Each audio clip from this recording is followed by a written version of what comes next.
Leave a message so I know. Sometimes I catch them when I go back and look at missed calls, but tell me when we're ready, sir. Message so I know.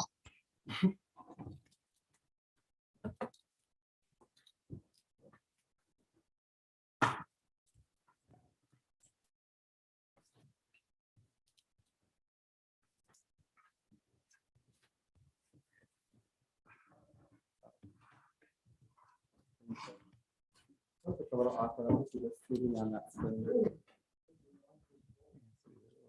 My arm.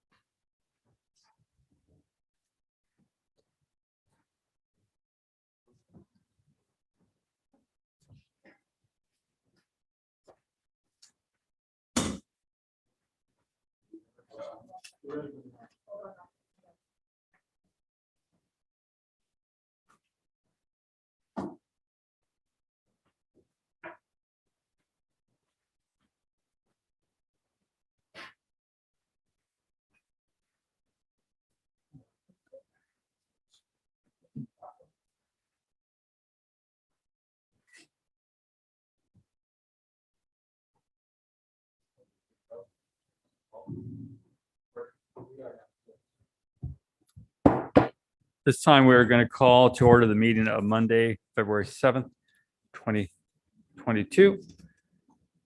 Before we move to closed session, is there anything City Attorney wants to say?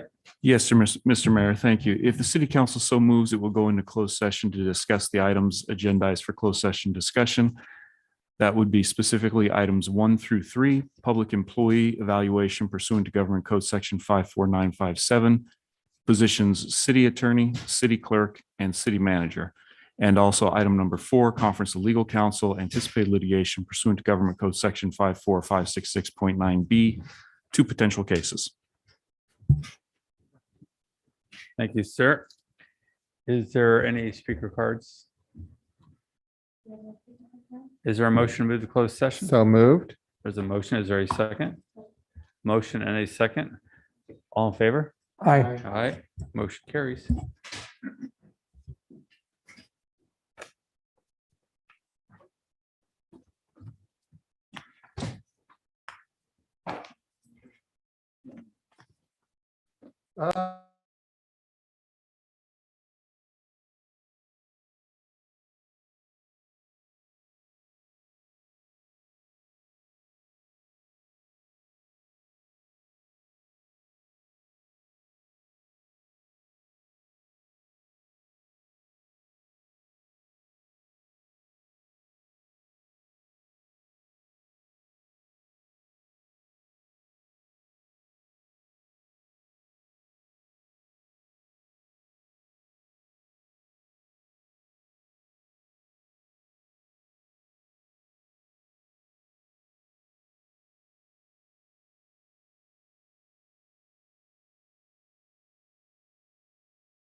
Well,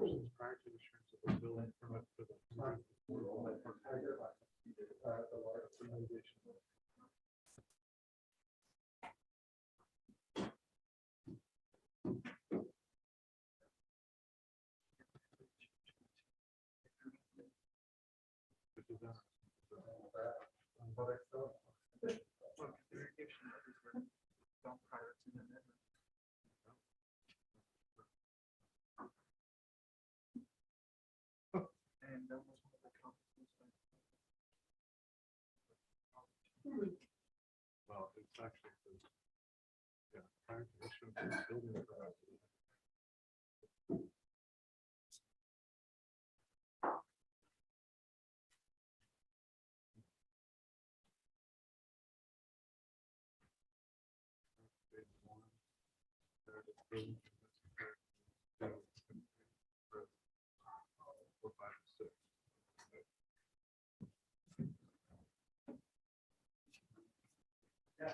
You know,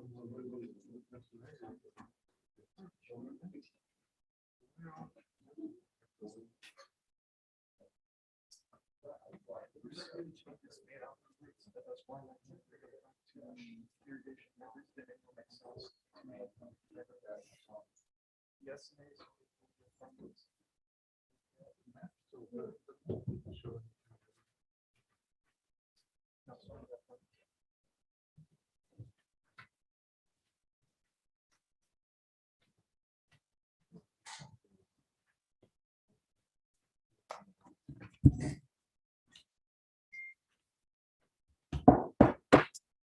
This time, we're going to resume the meeting of February 7th, 2022. Councilmember Morales, will you lead us in the Pledge of Allegiance?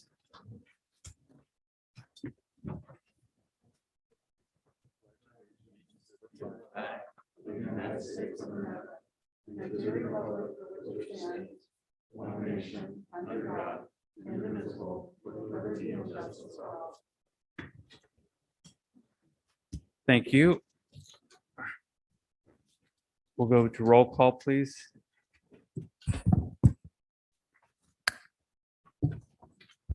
Councilmember Morales? Councilmember Morales? Present. Vice Mayor Perez? Present. Mayor Velazquez? Here. Councilmember Resendez? Present. Councilmember Burns? Here. Captain Batanio? Is Here. it Captain? Yes. City Manager Miller? Here.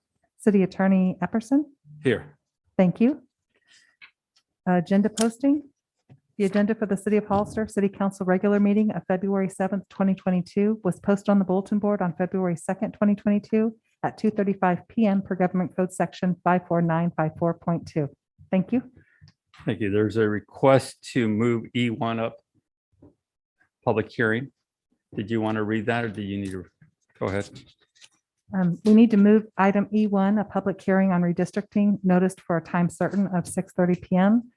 Council, with their approval, will move to item E1 on the agenda. This is in accordance with California Elections Code 21627.1A, which states before adopting a final map, the council shall hold at least 4 public hearings at which the public is invited to provide input regarding the composition of one or more council districts. And Section D, if a public hearing is consolidated with a regular or special meeting of the council that includes other substantive agenda items, the public hearing shall begin at a fixed time regardless of its order on the agenda, except that the council may first conclude any item being discussed or acted upon, including any associated public comment when that time occurs. The time of the public hearing shall be noticed to the public, and it was noticed for 6:30 PM. Is there a consensus from the council to move the item up? Yes. Yes. We'll now move to item E1. Thank you. Mr. Mayor and council members, tonight we will be introducing Ordinance 1206, which will be adjusting the council district boundaries in accordance with the results of the 2020 federal decennial census per California state law AB 1276 and amending municipal code chapter 2.04. The areas that we have to adjust 2.04 will be the section numbers. I'm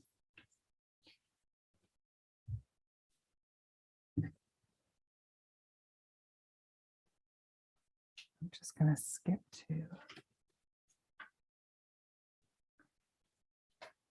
tonight, February 7th, 2022, a regular city council meeting is the fifth public hearing to introduce ordinance number 1206 and for our council to vote on the new district map plan number 4.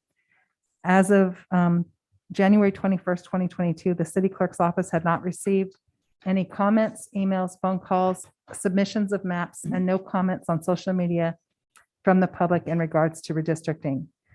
Councilmember Morales provided the city clerk's office one email, which is attached. No other council members reported receiving any communications. Staff is recommending that the city council, 1, hold the fifth public hearing on the redistricting process, receive public comment, and 2, read by title only, waive full reading, and introduce ordinance number 1206, an ordinance adjusting council district boundaries in accordance with the results of the 2020 federal decennial census per California State Law AB 1276 and amending municipal code chapter 2.04.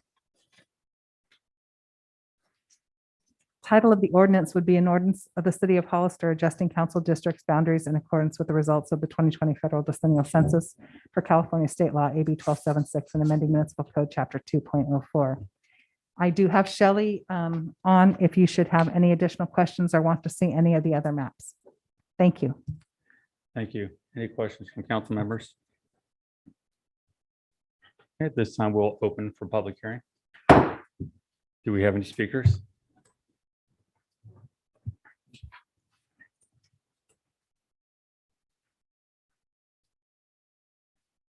We have no speakers, Mr. Mayor. Thank you. At this time we will now close public hearing. Is there any questions or comments from council? Is there a motion? So moved. There's a motion. Is there a second? Second. You have to make the motion by, go ahead and read that by title only. Okay, I can do that. Thank you, sir. My motion is to read by title only, waive full reading and introduce ordinance number 1206 with map plan number 4, an ordinance adjusting council district boundaries in accordance with the results of the 2020 federal decennial census per California State Law AB 1276 and amending municipal code chapter 2.04. Thank you, sir. There's a motion. There's a second. Correct, sir? Correct. There's a motion and a second. All in favor? Aye. Aye. Aye. Motion carries 5. Oh, motion carries 4-1. Thank you. Thank you, everyone. We're going to now move back to the beginning of the agenda. We're going to go back to the closed session. We have not completed our work in closed session, so we're going to, as this part of the meeting finishes, we'll go back into closed session Oh, I see after the open session. after the open session. Okay, so currently there'd be no report out. of There's no closed report session. out yet. Just wanted to let you know that's All right. right, thank you. Thank you. We're going to now move to the consent agenda. Are there any items council would like to pull? I'd like to pull number 2. Item 2? Mhm. 2. Do we have any from the public? I have none, Mr. Mayor. Thank you. Is there a motion? Move to adopt consent agenda as presented by staff other than item A2. There's a motion. Is there a second? Motion and a second. Mr. Perez, if you didn't hear. Second, sorry. No, it's, I just wasn't sure if you might. Motion and second. All in favor? Aye. Yes. Yes. Yes. Motion carries. We'll now move to item A2. Ms. Morales? Thank you, Mayor. So I'm going to be voting no on the warrant register. I know it's a necessary part of our business. It is extremely difficult as city council member to make decisions when we don't have the totals, the percent that were paid for, in order for, at least for me, to be more fiscally responsible. I did ask for that. I know they're working on it. I know it's been a couple of meetings, but it is necessary to have basic information for city council, at least for me, to make decisions on budgetary expenditure because our budget is limited. And so I want to make sure that we're looking at the bigger picture as we approve expenditures and that there's at least a minimum of the basic information we need to make decisions. Okay, is there any other questions or comments? I would just say to go look at the budget binder so you can see what each category, so you understand the numbers, how they were got to that point. Do we have any speaker cards? I have no speakers, Mr. Mayor. Okay, is there a motion? Move to adopt item A2. There's a motion, is there a second? Second. Motion is second, all in favor? Aye. Aye, motion carries. I'm voting no. Oh, but 4-1. 4-1.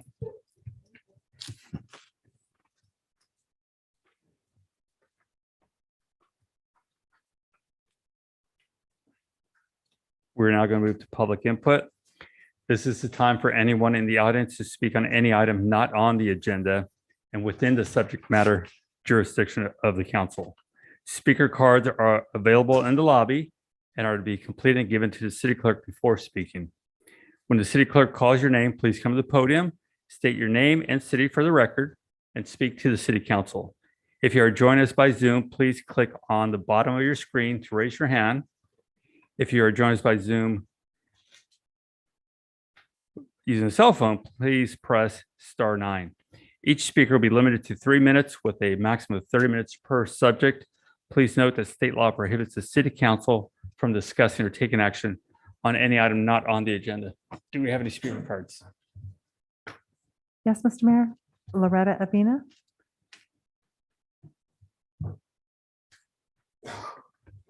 Good evening, council members. It's nice to see all of you. I'm here tonight to talk about an item that has been prevalent in our city for quite a few years.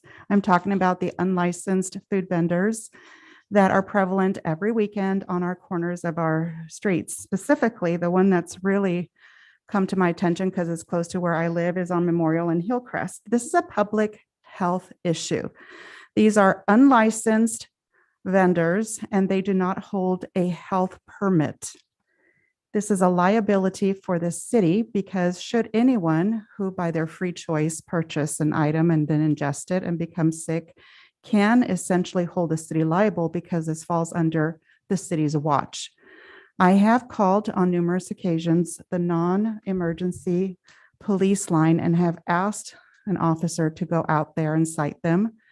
Nothing has been done. I don't know what else to do. It is not fair to the good citizens in our community that play by the rules and have businesses and pay the business license fees, have the health permits, etc. It's not fair to them. It's taking business away from them. And I also ask, where do these individuals go to use the restroom? Where do they wash their hands? It's not right. I'm asking you, council members, to please finally take some action. We do not have a code enforcement officer with HPD during the weekend. I've already looked into that. I have personally approached in a kind manner these people, and I have asked them in Spanish and English if they possessed a health certificate. Nope. And a business license. They do not. This is also ongoing with county, and I'll be speaking at the county, the BOS meeting tomorrow. Please do something about this. Again, it is not fair. You are opening yourselves up to big lawsuits. I don't have much sympathy for anyone who buys something from these people and gets sick, but the reality is that you are liable. Thank you for your time. Thank you. Mia Casey.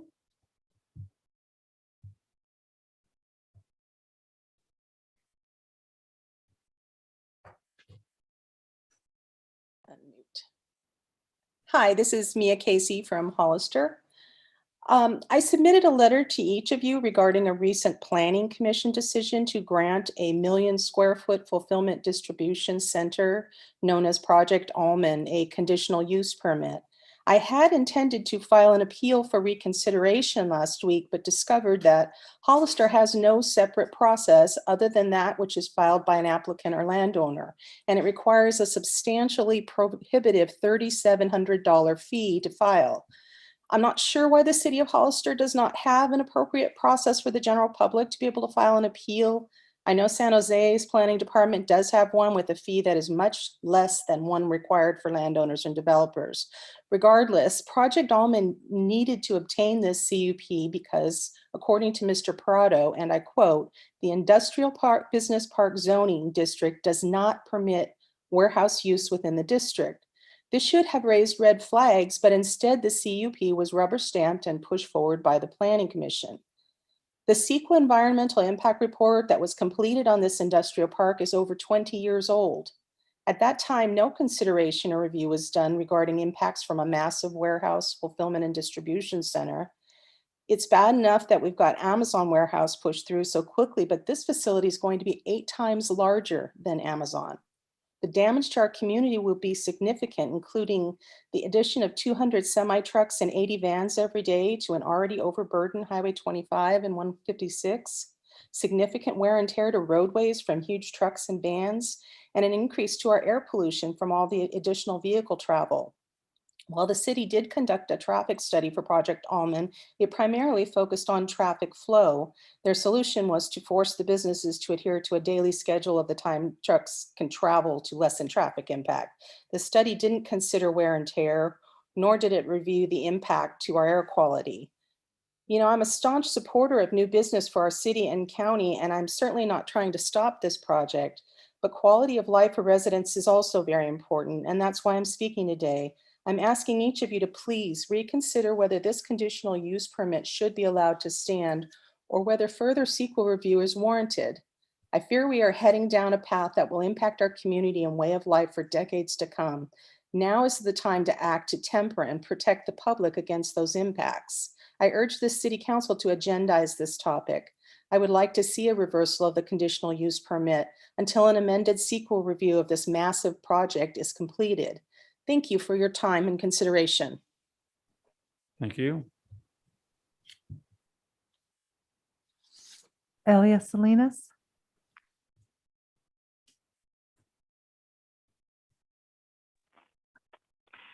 Good evening, council members. I was wanting to speak on item E1, and I was surprised by the time I got on that you guys had already discussed it. I'm not sure why you decided that that one item was so important that it had to come up as the first item without the public getting the opportunity to speak on it. And you've passed a few, have a couple of votes already and I noticed that you're not following the SB 391 rules that you must do roll call votes so that the public knows who's voting for what and how on each line item. That's stated that if you're going to be doing it by Zoom, that you must do that. And I strongly recommend that you start doing that, please, so that we know who's voting for what and how they're voting. Would be greatly appreciated. And again, I am very, very much in favor of economic development. And it's exciting to see a new project coming in. It's a long time coming to get some development, economic development businesses coming in over in the area of the airport.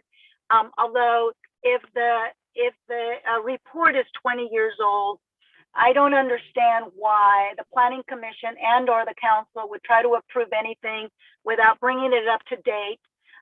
Mayor, you're always complaining about all these houses and all this traffic, and so is Councilman Resendez.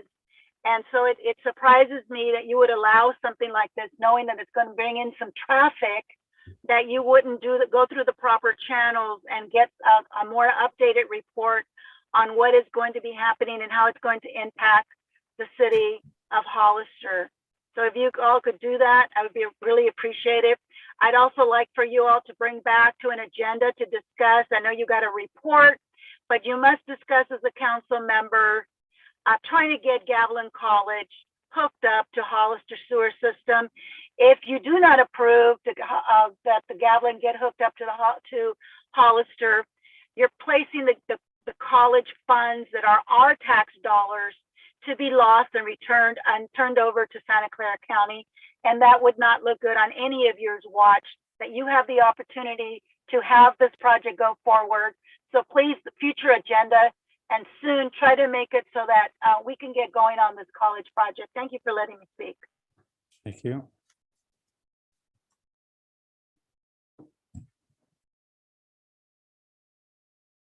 Victor Gomez.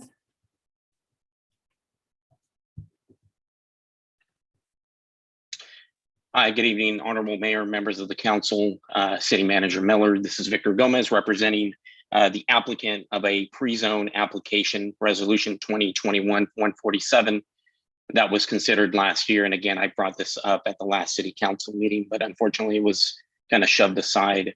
The resolution included an initiation of pre-zone and expansion of the sphere of influence for 2 parcels near Union Road and Ladd Lane.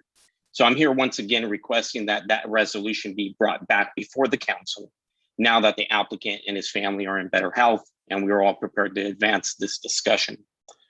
Additionally, the preferred map in your next general plan, the General Plan Advisory Committee's preferred map has these parcels at the desired zoning. So we understand that this will be consistent with your vision of growth. Now, if you'd like to see a higher density, as was mentioned by the mayor last time, this hearing can also give us and you clear direction as to where you plan to go with this property. Allowing the property owner to share his thoughts on the general plan designation would only be fair, don't you think? The city council last year passed a policy making it illegal for me to speak outside of city council meetings to any of you. So we are now asking to do just that, as you wanted, bring this item back for a full transparent discussion on the potential project and zoning. So if you were being sincere, then let's get this on a future agenda. And all it takes is just one of those no votes from last year to ask for this item to be brought back. With that said, I'm requesting that this resolution be brought back at your next available meeting, either through your city manager's report coming up next or during your city council reports under G2. Thank you for your consideration. Thank you. I have no more speakers, Mr. Mayor. Thank you. We'll now move to item D, but before we do, City Attorney, one thing I do want to clarify, the item E1. First, we don't need to do a roll call vote because we are here, but on this item being a public hearing, is that something that requires a roll call vote?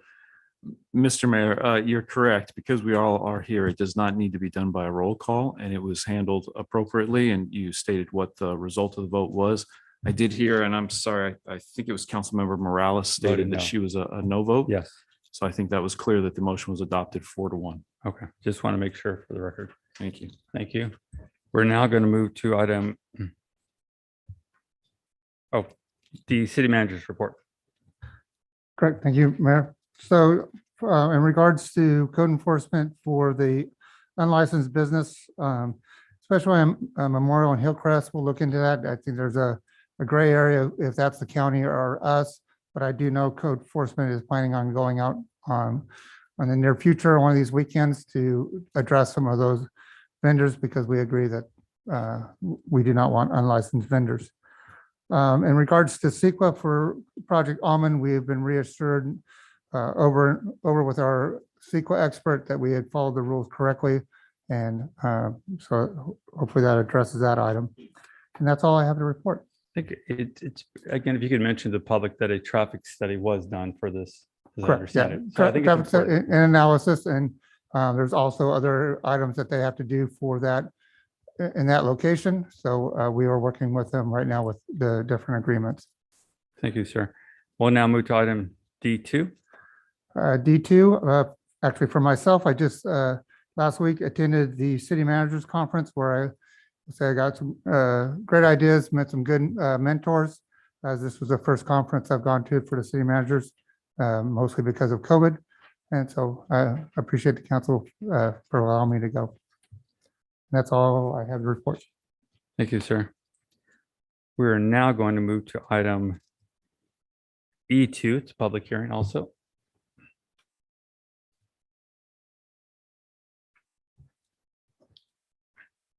Ordinance number 1207, an ordinance of the City of Hollister amending Chapter 8.28 noise ordinance restrictions on noise levels in residential and adding Section 8.28.025 downtown mixed-use district noise standards.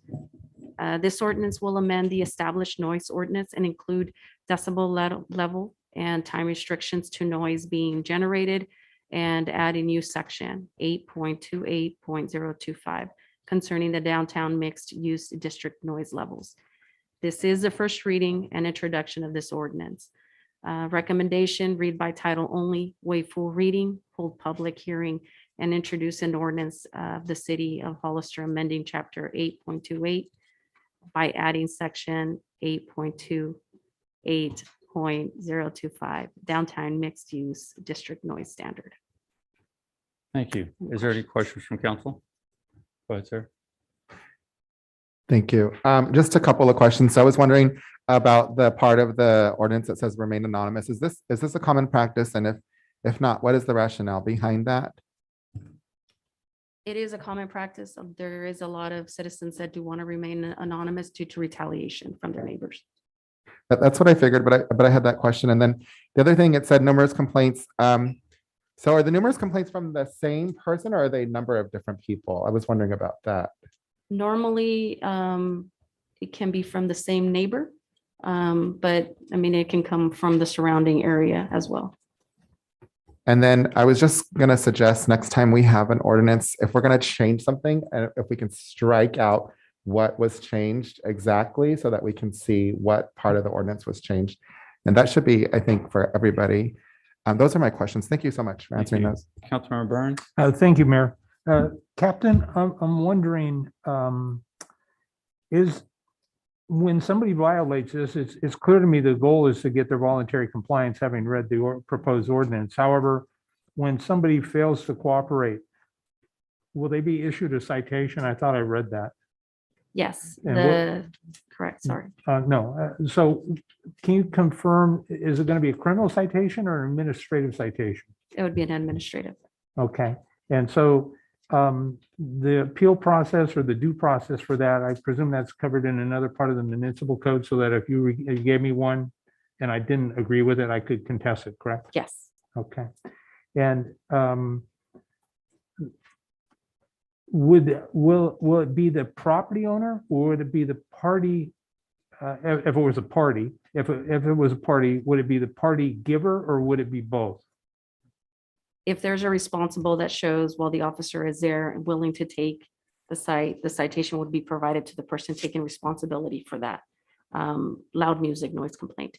If nobody is taking responsibility, it would go to the homeowner of the residence. Thanks. And this may be getting beyond the scope of council. I would recommend that both the party owner and the property owner receive the citation, but I'll trust in your guys' judgment. And where are the specific penalties for the citation described? You know, so if I get one, is it $100, is it $200, $500? Do we have something that clearly defines that? I can do some research for you and provide that for you. Okay. And give you the accurate numbers. Okay, perfect. I appreciate that.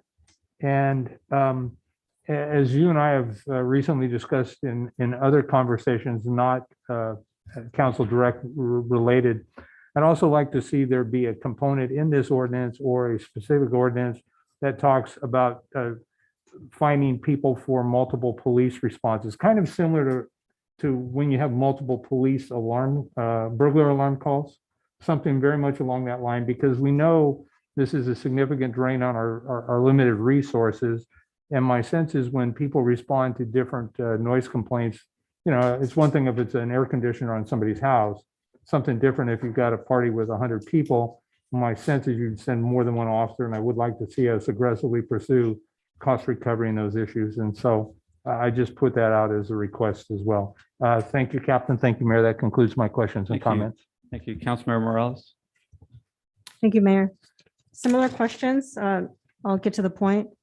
So I would like for anyone who's complaining to actually provide their name, but for it not to be published, because I think that we also need to keep in mind that there's a due process. And so if somebody wishes to contest and say, I feel like they're utilizing the system, which has happened before, as retaliation, that it can go both ways. So I want to be able to address those issues. So that's a due process issue. I also have heard, so first of all, thank you for the ordinance. There are residents that have concerns about noise. Their concerns have been that staff don't, lack of staffing in order to enforce the issues.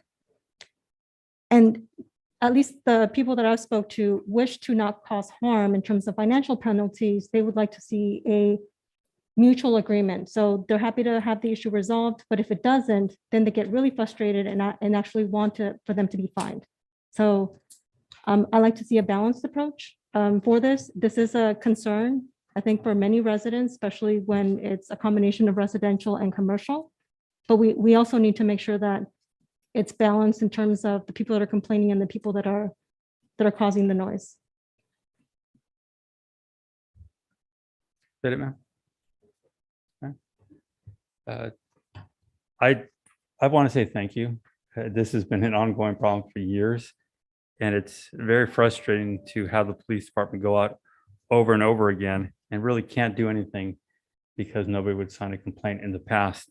And I can understand that. It's some neighbors can intimidate others. And I think this answers that problem, because if the call comes out again, the officer does show up and that noise is still going on, that officer can then issue the citation. So I think this finally answers that problem. I think much of the community would be appreciative of it. Sometimes, it's nice if you can just ask your neighbors to please, be considerate of others. Some just don't care. And that's what this is all about. So I appreciate that we got to this point.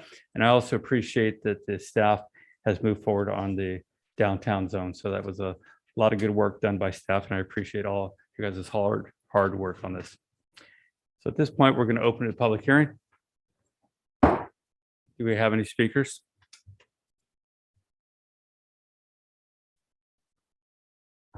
Yes, Mr. Mayor.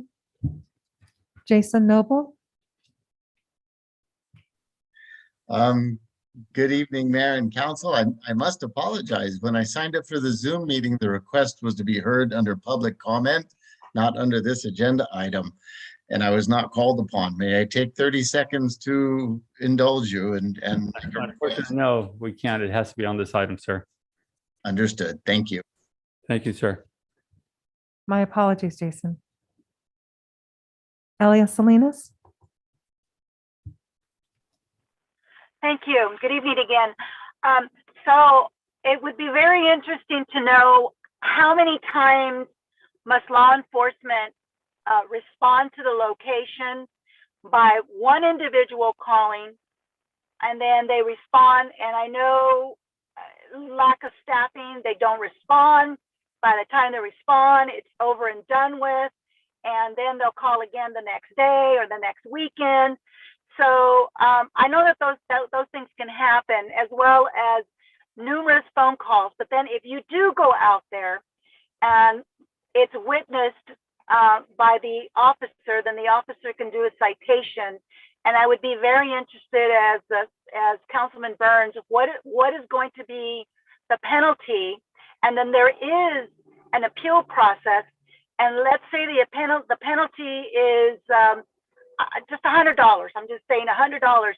The appeal process, can you confirm that it's going to be $1,000? Because that is currently the city policy is, if you're going to appeal something, it costs you $1,000. You have to pay the $1,000 before you can appeal it. So if there's a citation issued and they would like to appeal on good grounds, it would deter them from appealing because of the $1,000 appeal fee. So that's really important for a lot of people. That's a lot of money, regardless of whether or not they're entitled to have received a citation. Many things can happen why citations are issued once the officer gets there. It's an administrative fee, so it's not going to go on their record. But is there a way to keep track of how many times you go out there a month? And if you keep going out there and you keep citing people, then what's the next step? if it's all administrative. I appreciate this because I know many people complain about this, but they also complain about the lack of law enforcement being unable to respond. And then, of course, on the other side, like I'm saying, since it's administrative, what is the process? What is the fees? Thank you for letting me speak. Thank you.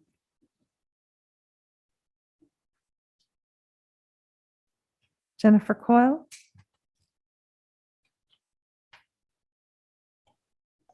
Thank you. I have 3 points. Enforcement of the proposed ordinance, enforcement of the current construction noise ordinance, and setting appropriate penalties. Section D of 8.28.020 in the draft ordinance before you states, city personnel cannot be the complaining party. Enforcement of the noise ordinances will only occur once a complaint has been made. But one of the criteria are decibel levels. How are the decibel levels measured to determine when they exceed the limits that are specified in this ordinance? If city staff has the proper equipment, why can't they file the complaint? Point number 2, another part of the municipal code in the zoning ordinance, section 17.16100A, deals with noise of commercial construction activities on and contiguous to residential properties. That they shall be limited to the hours of 7 a.m. to 6 p.m. Monday through Friday and 8 a.m. to 6 p.m. on Saturday, and shall be prohibited on Sundays and federally recognized holidays. I live on Severinton Street, adjacent to the Via del Pinars project on Cushman. They start construction before 7 on many weekdays and before 8 on Saturdays. They worked all day on Martin Luther King Day and federal holiday. But these are times of day when there is no enforcement staff on duty. So is there any point in leaving a message on the code enforcement voicemail? Or should we call the police after hours number? Should neighbors document the violations by making recordings on their cell phones? Because otherwise, how would you know? You're not there to witness it. Third point is the penalties for violating the noise ordinance, both the proposed one and the current. Laughable.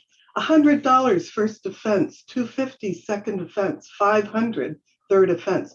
These should be tripled. To a developer like Mr. Valles, it's peanuts to pay if he can keep his crew working outside of legal hours. I urge strong penalties for this updated ordinance and the zoning ordinance dealing with construction noise. Thank you. Thank you. David Early.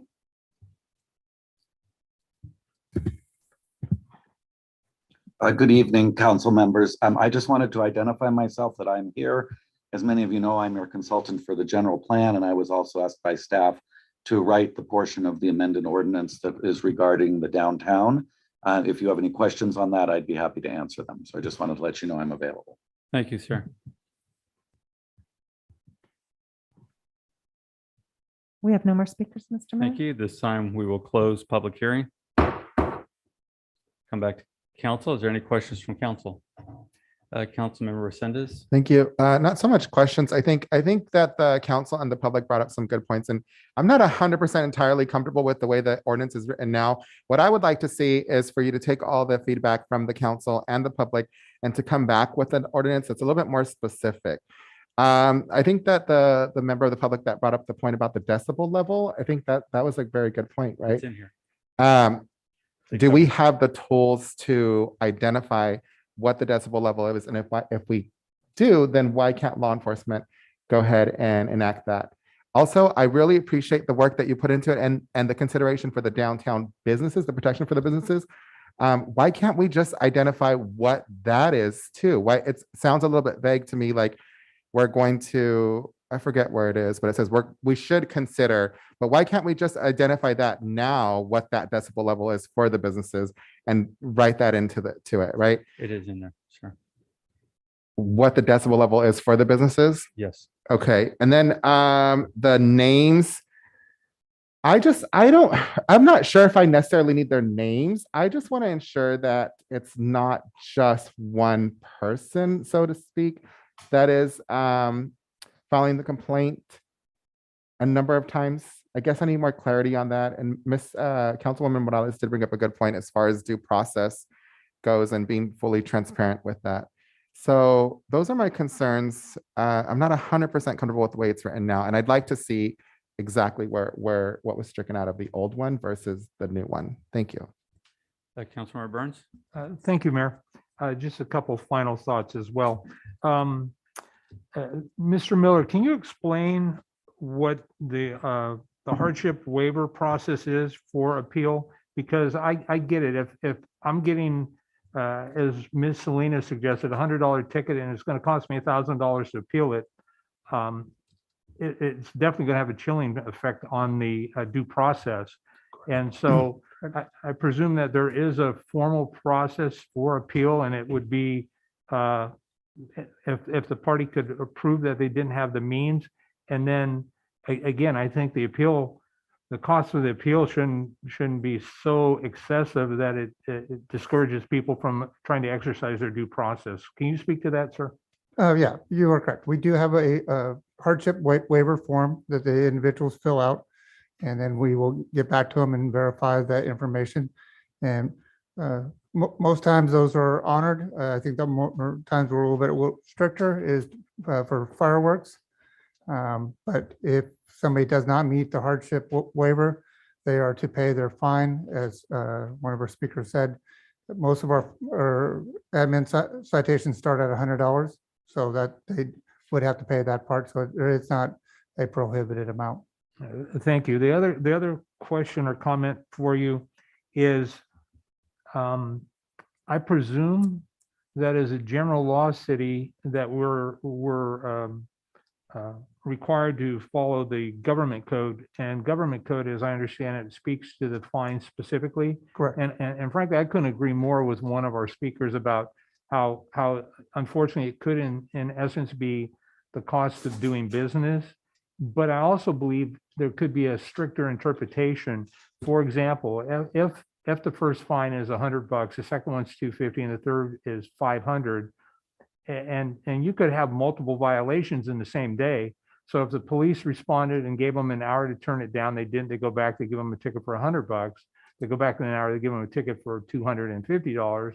They go back and give them a third ticket that same day or any day thereafter. And as I understand most administrative stuff, that third fee then becomes the fee for the remainder of the year. So every time thereafter, you're at $500. Correct. And ultimately, under this proposed process, I believe you could cloud the title to the parcel if there's an APN associated with it, and you could lien the property. And so I would like to see more effort there. And I would agree with Mr.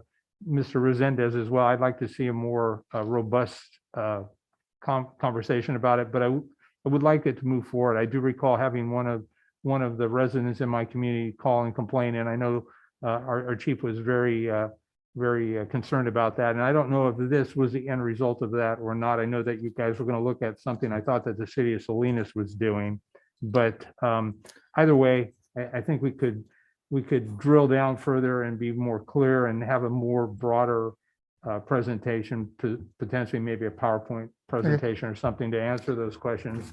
Not so much for me and the council, but for the community as well. Thank you, Sounds great. Mr. Miller. No problem. Thank you, Mayor. Thank you, sir. Great points by everyone. I do appreciate this. It's been difficult over the years because, again, people will have a party, police show up, nobody signs a complaint, police leave, party happens again, and it's back and forth. Now that's wasting a lot of time from the officers. As I understand this, I want to make sure we're clear on this. The first time is not to issue a citation, it's to give them a warning, please turn this down. Second time is when the administrative ticket is issued.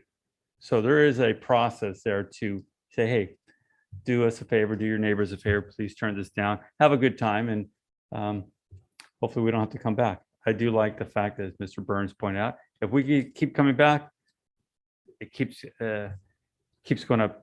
The decibel levels listed, residential districts 55 during the day, 50 in the evening. So I think that part's covered, and we have the equipment that will handle reading those levels. Oh yeah, in regard to the equipment, you can download an app onto your phone and be able to record them yourself. So, I mean, that, having the equipment will be very easy for us. Okay, we want to make sure we're covering that part. As far as construction noise, I understand what the person that brought the concerns are. I think that is if a site is doing the work outside of the hours, I think at that point, this is where planning or building departments to come down with a red tag or something and say, hey, look, you violated this rule, you're shut down for a day or two, or whatever the penalty would be. So we don't have that kind of behavior. Yeah, they get shut down and then they also get an administrative fine also. So in this case, as pointed out, that the company was working on a holiday. Nobody's there to stop them. The resident makes a call to the police department. It's logged. Nobody can really come out at that point, or the police do come out and they keep working. Actually, I will say, I didn't drive by that one, but on Martin Luther King Day, I did drive through another construction site and saw that they were working, and I had our public works inspector come out, shut them down, and then also code came out and wrote them up some fines. So they were just lucky I didn't drive by that day. Well, and unfortunately, we have a resident that didn't get that kind of attention that Correct. day. And very valid points. It's a holiday. They want to rest and relax. What is, besides a fine that day, how do we come back later and say, okay, look, you're not following the rules. We're going to shut you down for a day. I mean, there has to be another process. This is not part of that. I understand that. Right. But with the building department, we need to work on something to really enforce some of those rules. Yeah, we'll look into that. Yeah. Thank you. Any other questions, comments from council? Is there a motion? Mr. Mayor, before the motion, David Early has his hand up. I don't know if he can maybe answer some of these, or what do you want to? Mr. Early, did you have a comment?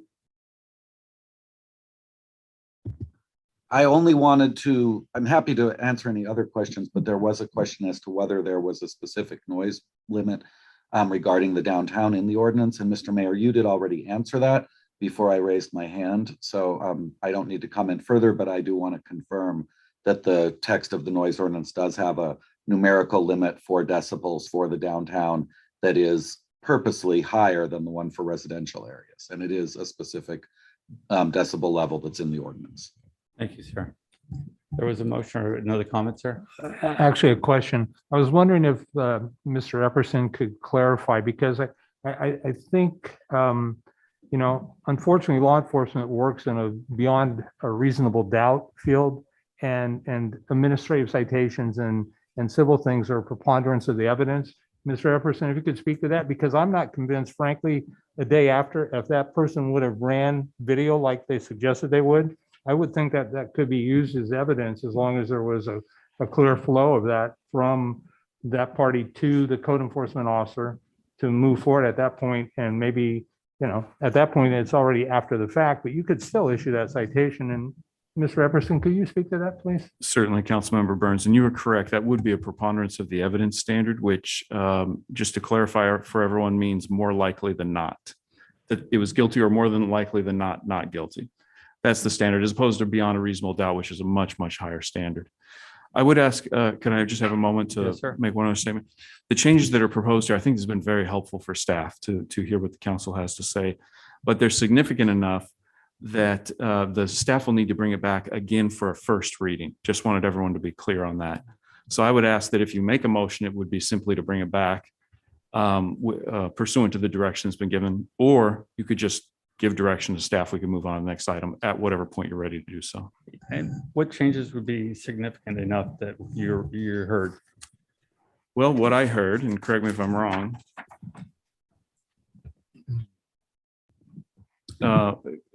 Councilmember, on a simpler one, Councilmember Resendez was asking that it be brought back with changes, deletions struck through and other things underlined, additions and that sort of thing.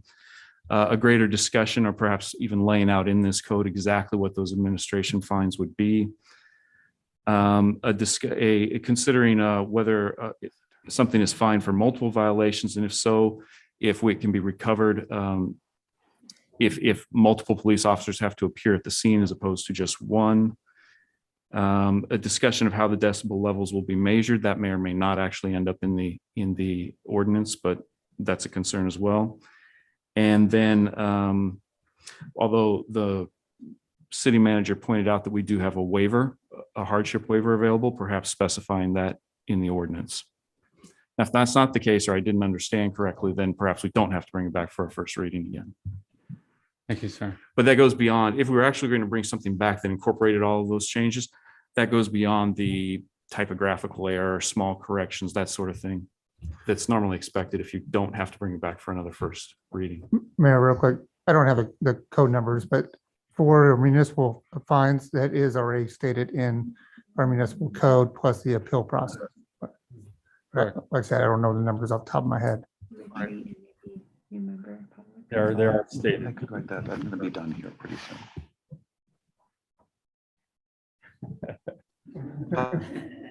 Okay, Mr. Early, yeah.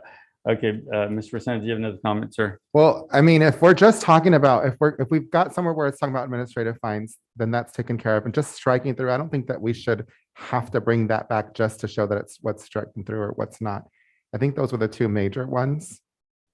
If those are the major ones, then this probably qualifies as a first reading. Okay, Okay, so sorry. I'm comfortable with that. Thank you. Was there a motion? I asked for a motion. Move to adopt. Thought I heard a motion earlier. There's a motion. Is there a second? I'll second. I'm sorry, just for the record, Councilmember Resendez, would you mind actually reading the recommendation, assuming that's your motion? I'm sorry to be a Sure. stickler. I motion that we adopt ordinance number 1207, an ordinance of the city of Hollister, amending chapter 8.208 noise ordinance, restrictions on noise levels in residential and adding section 8.28025 downtown mixed use district noise standards. There's a motion. Okay. Now there was a second. I think I ended up seconding that. So call for the vote. All in favor? Aye. Aye. Against? No,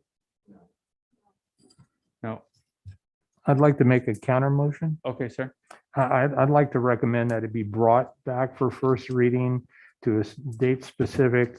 And I would like to actually see references in the ordinance specifically to the fines, the penalties, the appeal process, because I think my problem is, and I'm 100% supportive of this. I'm going to be the biggest cheerleader for it. But when you get a layperson trying to navigate through the Hollister Municipal Code, they're not going to know where to go to find that stuff. And I think it's really important, to call it out as part of the ordinance so that it's unquestionable and it's clearly defined. And then to our community in reviewing that proposed ordinance prior to the council meeting, if they have specific questions, they can be raised at that time. And those questions could then be answered. But I'm 100% supportive. I just think it'd be a better package to bring it forward with the clarity. And so that would be my recommendation, to bring it back to a date specific for the first reading. Thank you. Go ahead, Ms. Morales.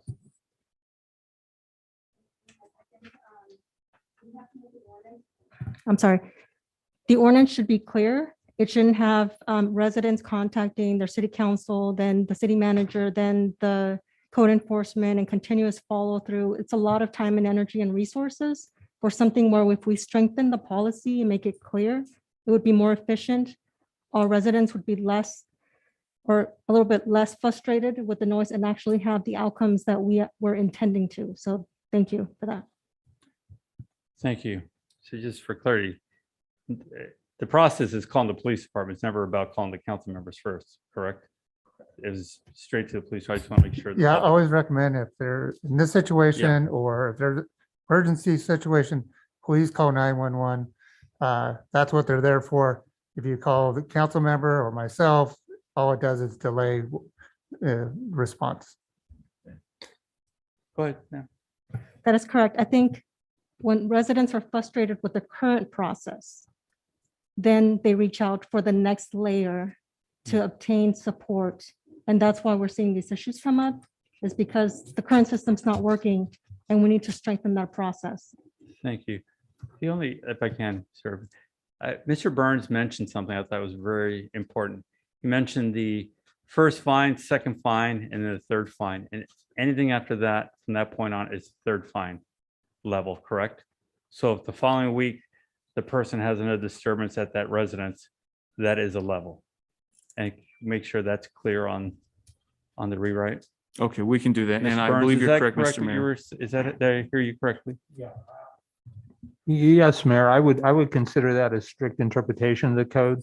So if the fines were 100 for the first offense, 250 for the second, and 5 for the third, and every subsequent offense during the next 364 5 days of the year, depending on when the first and second one occur.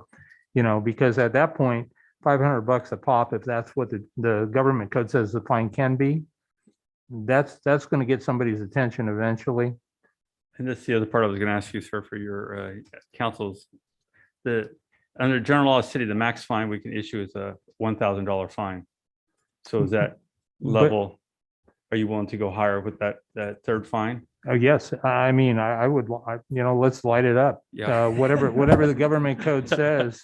Government code gives us allows the- us to go as a general law of the city to the- $1,000. So I yeah, wanted to make sure of that. No, yeah, I'm Okay. 100% supportive of that. Thank you, sir. So is council requesting the fourth offense to go from, The so third 100, offense. 250, 500 to 1,000? For the No, the third offense. third would be- offense to go for 100, 250 to 1,000?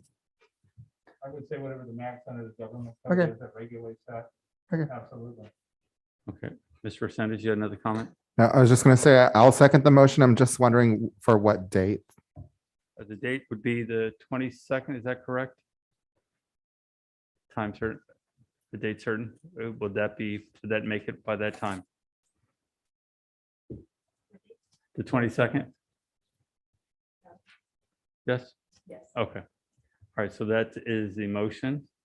Mr. Burns? Is that correct? Yes, Mayor, correct. And then there was a second, Mr. Resendez? Yes, sir. Okay, motion second, all in favor? Aye. Yes. Aye. Against? Motion carries 4-0. Thank you, everyone. We'll now move to item F1. I'm sorry, motion carries 4-0. 5. I also 5-0. heard 4-0. I I'm heard sorry. 4-0, 5-0, yes. Thank you. Did I say 4-0? Oh, boy. That was a year ago. The medications were enough. Or it's kicking in. All right, we'll move to item F1.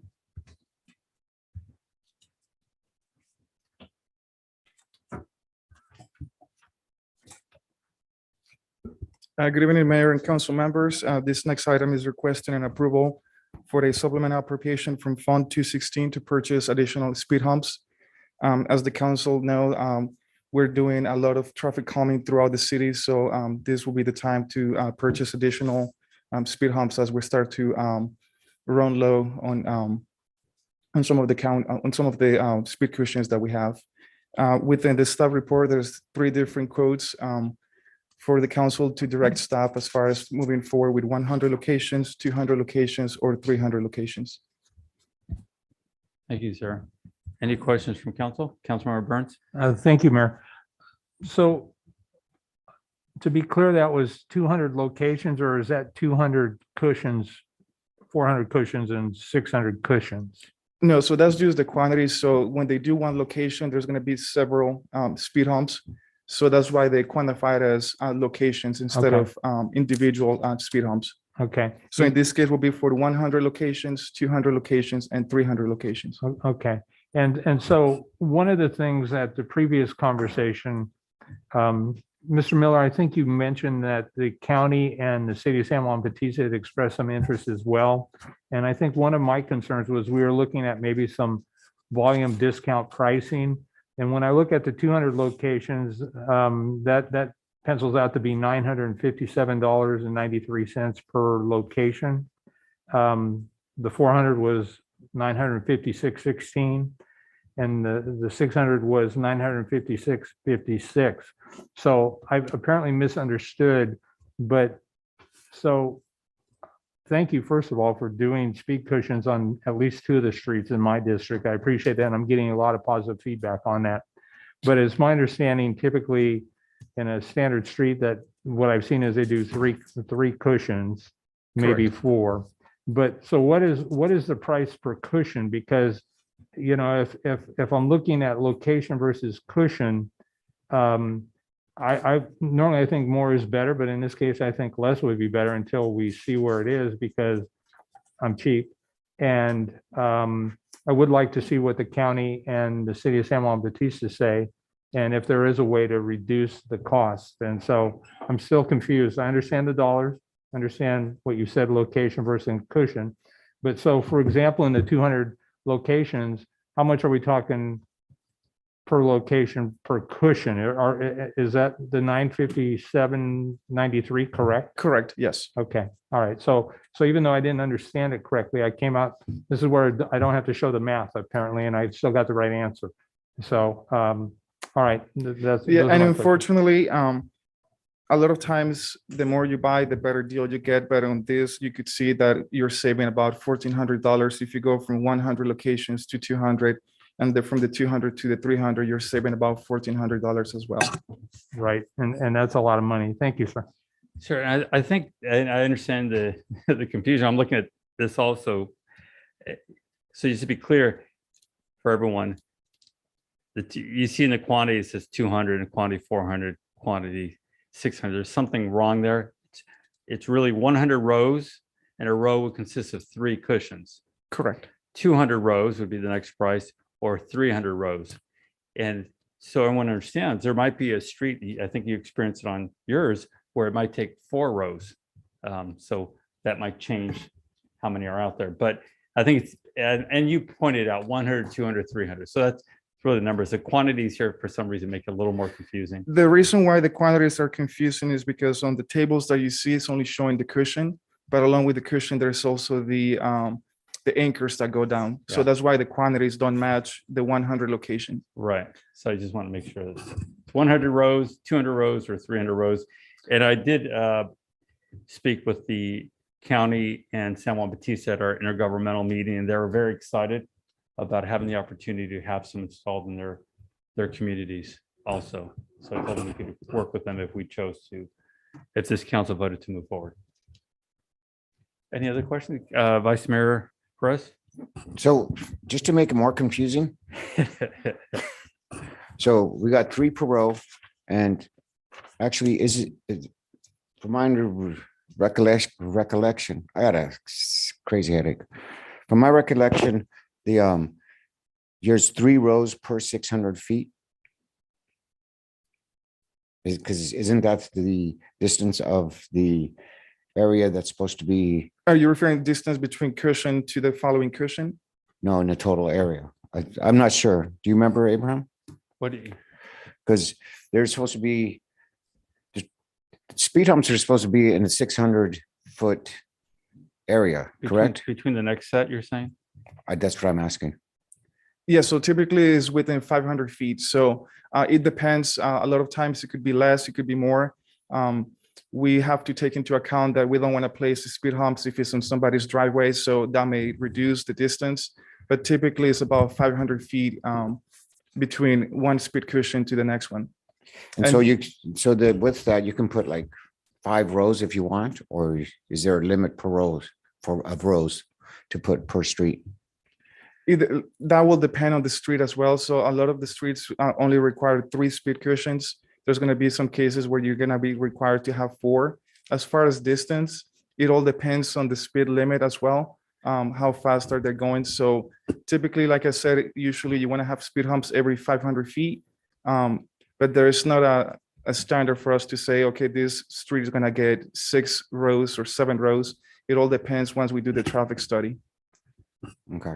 And the traffic study is being done by the city or by Kimberly Horn? We do it together. So the city does the traffic counts.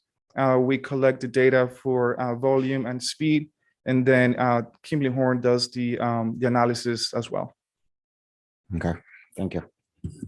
All right. Any other questions? Councilmember Santos? Thank you. Yeah, I want to hear from the city manager. Where are we at with the county and with the city of San Juan Bautista? Are we going to purchase these and then we're going to give them some of these and they're going to buy them from us? Are they going to come in with us? What's the plan moving forward with that? Yeah, in talking with both San Juan Bautista and the San Juan Bautista city manager and the CAO for the county, they are interested. They haven't fully committed, but what we would do is buy them and then we would actually we would sell them to them, and plus our cost of staff to put them in, because our staff are becoming an expert at it. And that way, like say San Juan Bautista wouldn't have any staff members to be able to put it in. So I think they're very interested, and we're just, it's up to you, council, how many locations you want to purchase. Like I said, the price difference is really not that much. My understanding was that we were getting a very good price to begin with, so there wasn't very much wiggle room to really lower that much. Do you have another question, sir? Any other questions? I think this program has worked well. It definitely has slowed down the speed on those streets where they have been installed. I'm happy to hear that our partners want to work with us too and kind of install some of these on their streets, which could be sometimes within the city limits. So Correct. it's a good partnership. Do we have any speaker cards? Yes, Mr. Mayor. Elias Salinas. Thank you. So my question is, it reminds me of the self-checkout stand at the grocery store. You no longer have to hire a human because you can check out yourself. So do these speed bumps, do the studies show that that means that you don't need law enforcement to enforce those areas? I mean, one of the things that we have is obviously is we don't have enough law enforcement staff here, and they put up that one radar that says this is how fast you're going, and it, you know, psychologically slows down people. But I'm driving, so I have to keep pulling over every time I ask a question. So am I correct that by the numbers we're looking at almost $1 million in these? My math is wrong. So if they're $900 each and you want 100 of them, or then you want 200 or 300, where does that put law enforcement? Is there grants that this is going to be used by, or is this the Measure G money? Where is these funds coming from? And again, if the funds are coming from G money, wouldn't that also be money that should be used to fixing the roads? Or is this money from a grant via law enforcement or via the city? And does this relieve law enforcement from doing any kind of speed checks and enforcement out on the streets? I hope you guys understand what I'm trying to say, because it seems like this is replacing law enforcement, so now law enforcement can concentrate on something else. Although people, you know, still seem to be able to speed down these roads. I can see, like right now, off the top of my head, I'm imagining Lad Lane. They had a lot of complaints, you know, about all the racing, the people speeding down Lad Lane from Morning Glory all the way down to South Side. There's no stop sign. So I guess that would be one area that you would put these, I'm imagining, because right now the complaint is that you don't have enough law enforcement to enforce it down there. So thank you for allowing me to speak. Thank you. I could probably answer those questions. This does not replace law enforcement. It partners with law enforcement. It allows law enforcement to focus in areas where people are running stop signs or driving at high speeds. What some of these surveys have found is that in some of these neighborhoods, people are actually traveling 60 miles plus. Is that what the speed was, Mr. Burns, in that one study? The one study, I think it was on Highland Drive, they actually had one vehicle that was going 70, as I 70 recall. miles an hour. So these are just to help keep people from getting to that point of speeding. Lad Lane's another project that's an arterial road that is not going to get speed humps. That's going to get a traffic calming solution coming soon. So this is, again, it's all partnerships of tools for the police department, for our neighborhoods to slow people down and have a safer environment. And your numbers are absolutely wrong. It's not $1 million. There's three choices here ranging from 191,000 up to 573,000. Thank you. Any other speakers? Yes, Mr. Mayor. Patrick Cross.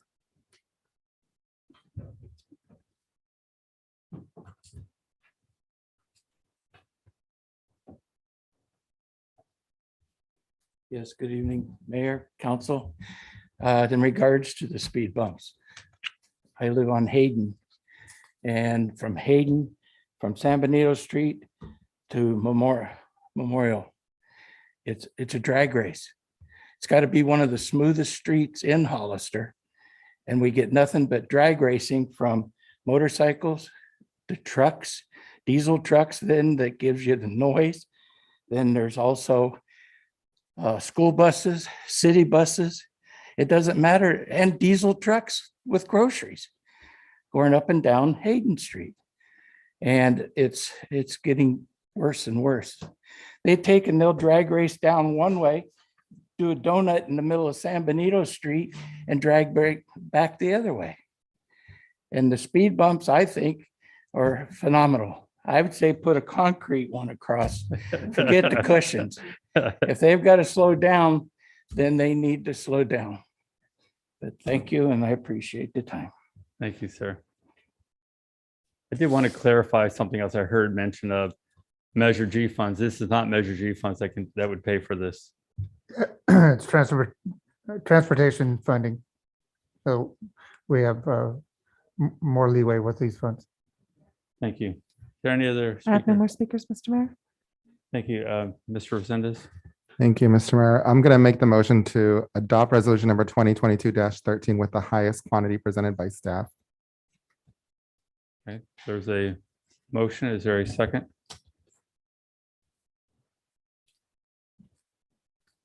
Is there somebody who wants to make a friendly amendment?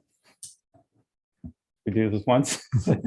Mayor, I'd like to make a friendly amendment. Okay. Thank you, sir. Mr. Resendez, I'd like to make a friendly amendment to your motion to buy the least number. My understanding is that these are readily available. And I want to really see that we have a true need for them. And as long as we can get them within a reasonable period of time, I'd really like to see that and see if there isn't an opportunity to partner with the county and the other city, San Juan Bautista, and maybe get a better deal on them. So that would be my friendly amendment, sir. I second that. I accept your amendment. Thank you, Mr. Oh. Councilmember Burns. Okay, so there's a friendly amendment to the quantity for the 100 rows. And is there a second on that? Second. There's a second. All in favor? Aye. Yes.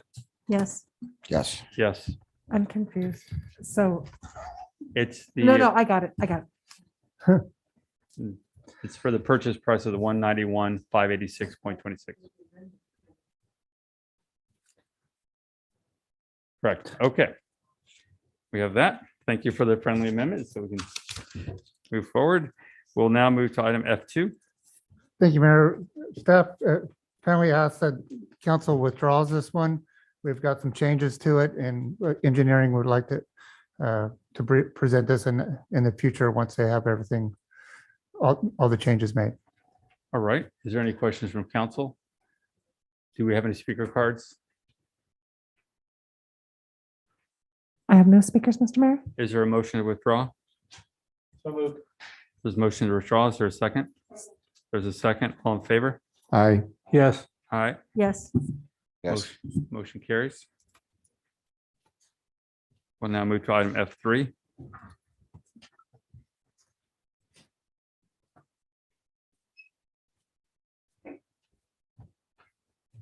Sorry, council, I was working on getting some volunteers for our Cupid Express. Good evening, Mayor Velasquez and City Council, Tina Garza, Recreation Services Manager. Tonight, if council permits, I would like to combine resolution items number 2022-15 and 2022-16. I don't think, can we, sir, since it's listed? I think this she way? just wants to present. Oh, The information present, will be the sorry. same for both. I used the wrong word. Can I present both? You can present one time. Thank Time- you. one time only. All right, this resolution is are these resolutions of the City Council of the City of Hollister to accept the bids received and award professional services agreement to Smith and Enright Landscaping and Brightview Landscaping Services for the parks, landscape, and sound wall maintenance services.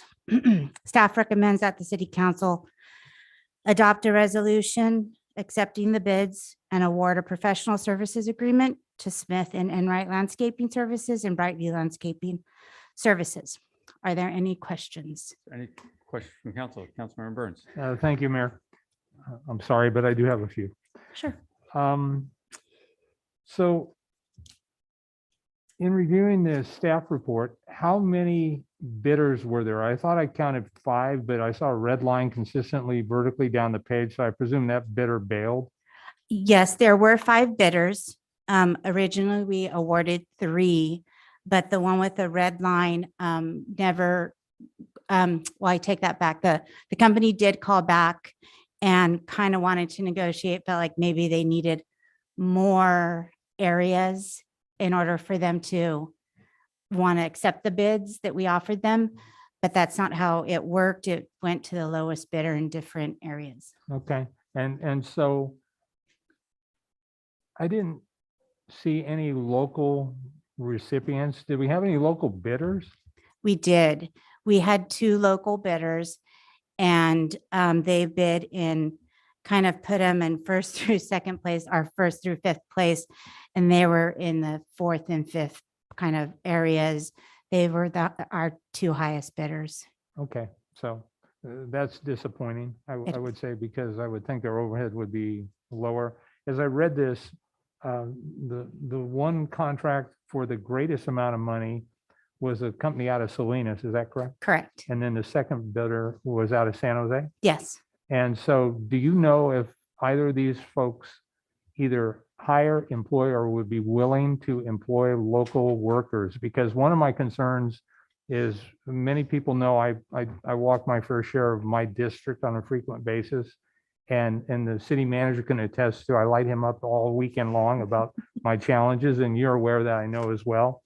But I would like them to be able to respond. And I saw in the contracts that it primarily Monday through Friday, traditional hours, and I get that.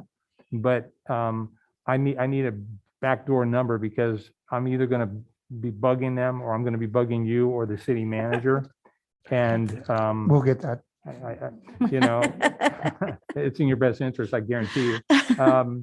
But I'm also, I would like to see, and I don't know if you can do this, but I would like to know if they employ any local folks, because part of the benefit would have been to employ local folks. And I know that they had a right to bid, and they did, but they came in unfortunately at the higher end. And so that's unfortunate. I'll just leave it at that. So in reviewing the F3, I didn't see where it was discussed, and maybe I missed it in the scope of work.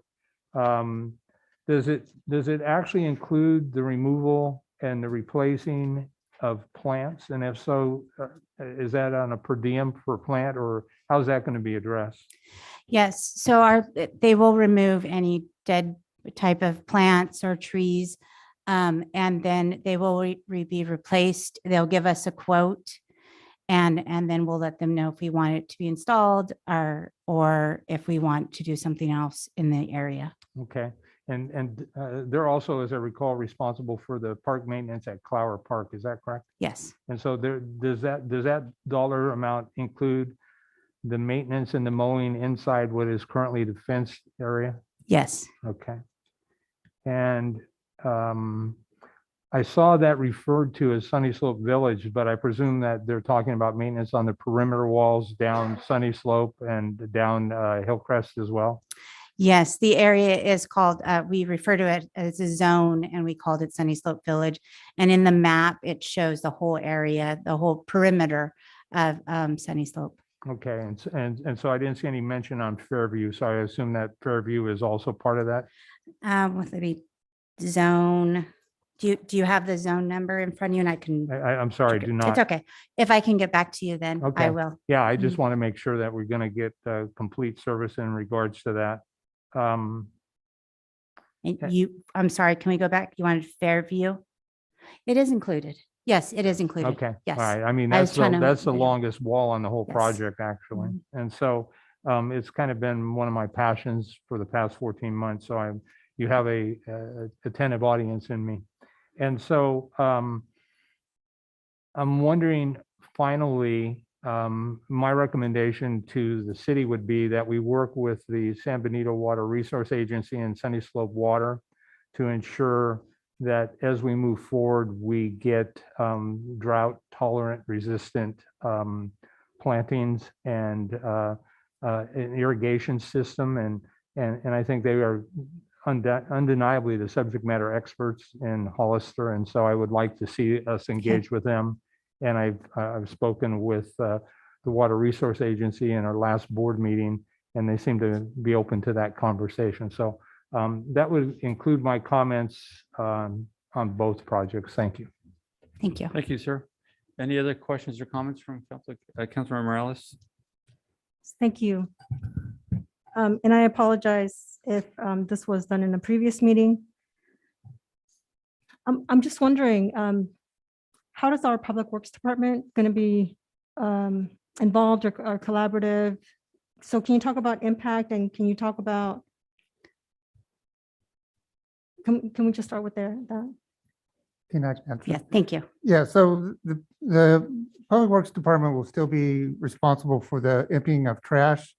But the main thing we want them to use is there are things that go wrong with the city on a regular basis, on a daily basis, is to have them have the time to go and fix those items that are breaking around the city, instead of having to focus on a park. Because what usually happens is the park gets pushed back as the last item to be taken care of, and then, or the sound walls, and then that's when we start having problems in those areas because they've been neglected way too long.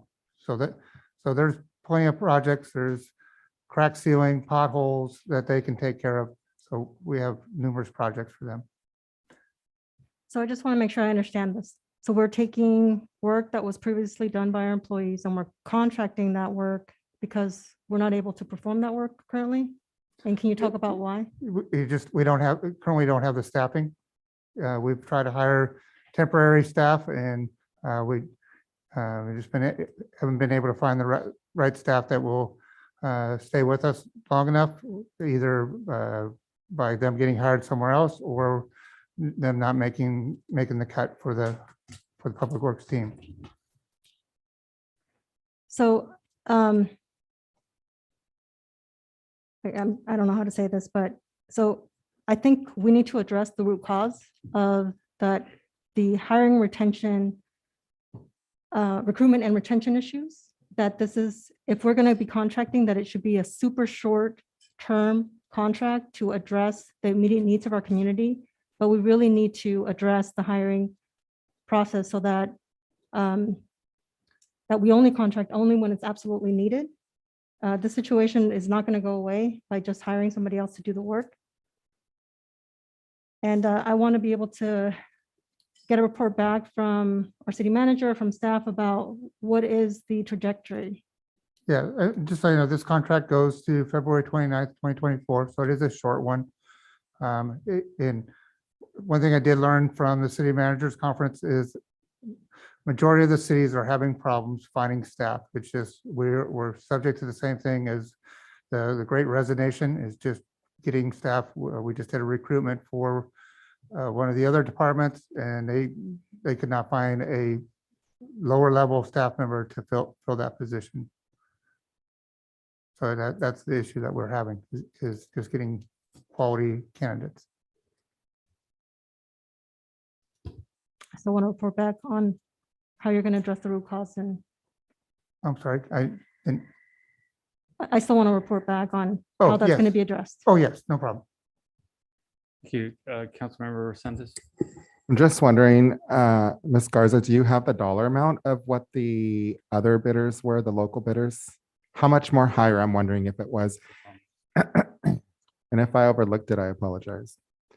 It was in the report. For number wise, the difference, it ranged from 500 to sometimes 1,000. Looking per area, we're calling them an area or a park. So that was the difference. For a few, there was like a few dollars, $5 difference. But if you're asking between our local landscapers and out of town, there was a significant difference. Yeah. Thank you. Anything else? Go ahead. Our procurement process, does it provide additional points for local? And is there a way, and I'm not sure about the procurement process, but is there a way back to let our local bidders know to adjust or provide additional information? I know in other processes that there's that opportunity to do so. Well, we have a local preference for purchases, but not contracts. But even if we applied our local preference for purchases to this, they still, I mean, they weren't close in overall total. I did research that just to see, and we don't have a current policy. It was just on what City Manager Miller mentioned. Yeah, I mean, I would just tell council, our hope was in talking to some of the local landscapers is that we thought and hoped that they were going to be the ones that got these contracts. But like I said, as Tina said, there were some significant differences in cost. It was shocking that they bid that much more. In some areas, it was double. Sorry, Vice Mayor Perez, you have a comment? What is A17 Water Reclamation Facility? Bragantino Park. Okay. But what the community knows is Bragantino. Okay. I should Which say. is unofficial. The couple other questions.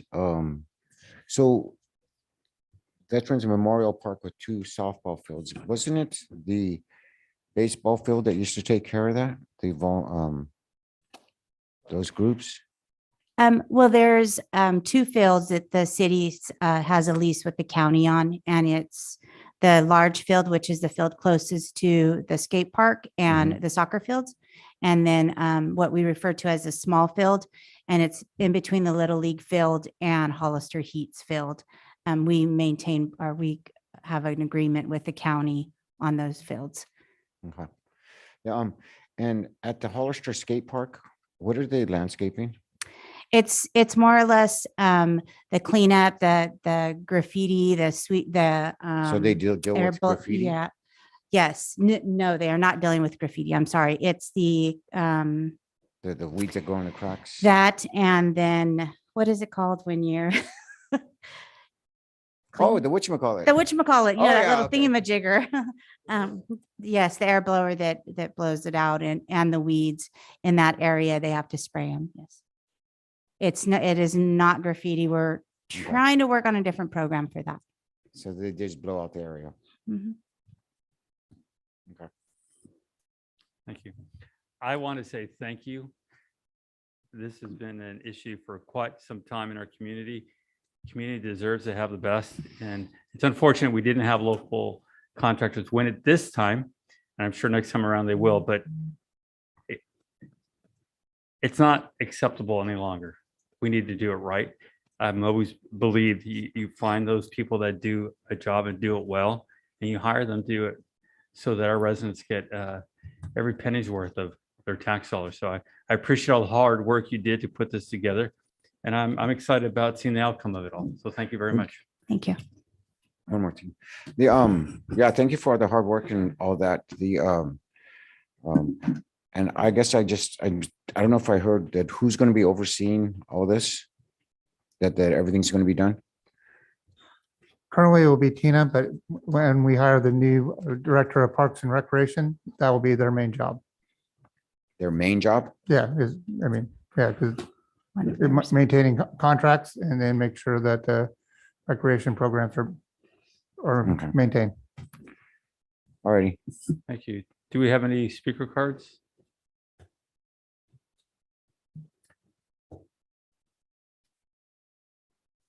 Mike Gerzon.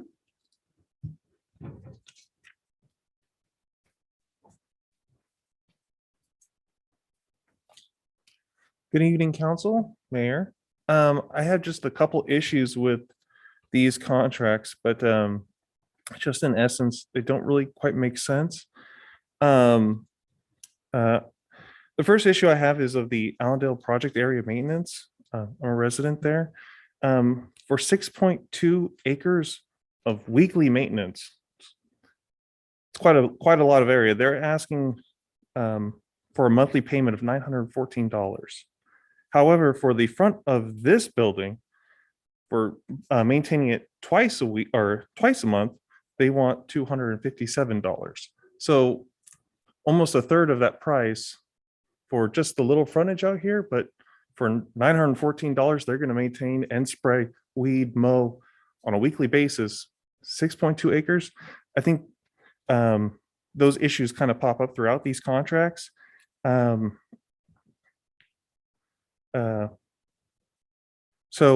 say they can complete all that work for that sum of money. What happens with the savings? The Allendale community pays about over $10,000 per month for the maintenance of their landscaping area. So what's happening with the $9,000 other dollars that the city is saving per month? Is it being given back to the residents? Is it being used somewhere else? It'd be nice to have an answer to that. So in context, sorry, I think you addressed that it doesn't stipulate the trash pickup, or I'm not sure if it's pet waste, if they're picking that up. So I guess my suggestion would be maybe instead of going directly for an RFP, maybe an RFQ would have been more appropriate here to figure out if these businesses have even the qualifications to appropriately service the city of Hollister. And also, if potentially, having city staff, if there was a cost benefit analysis with what the city would gain if it was a more of city staff taking on a direct role here and hiring to complete the work, or what the actual cost of it was for the contract. So yeah, that's my comment. Thank you. Thank you, sir. Elia Salinas.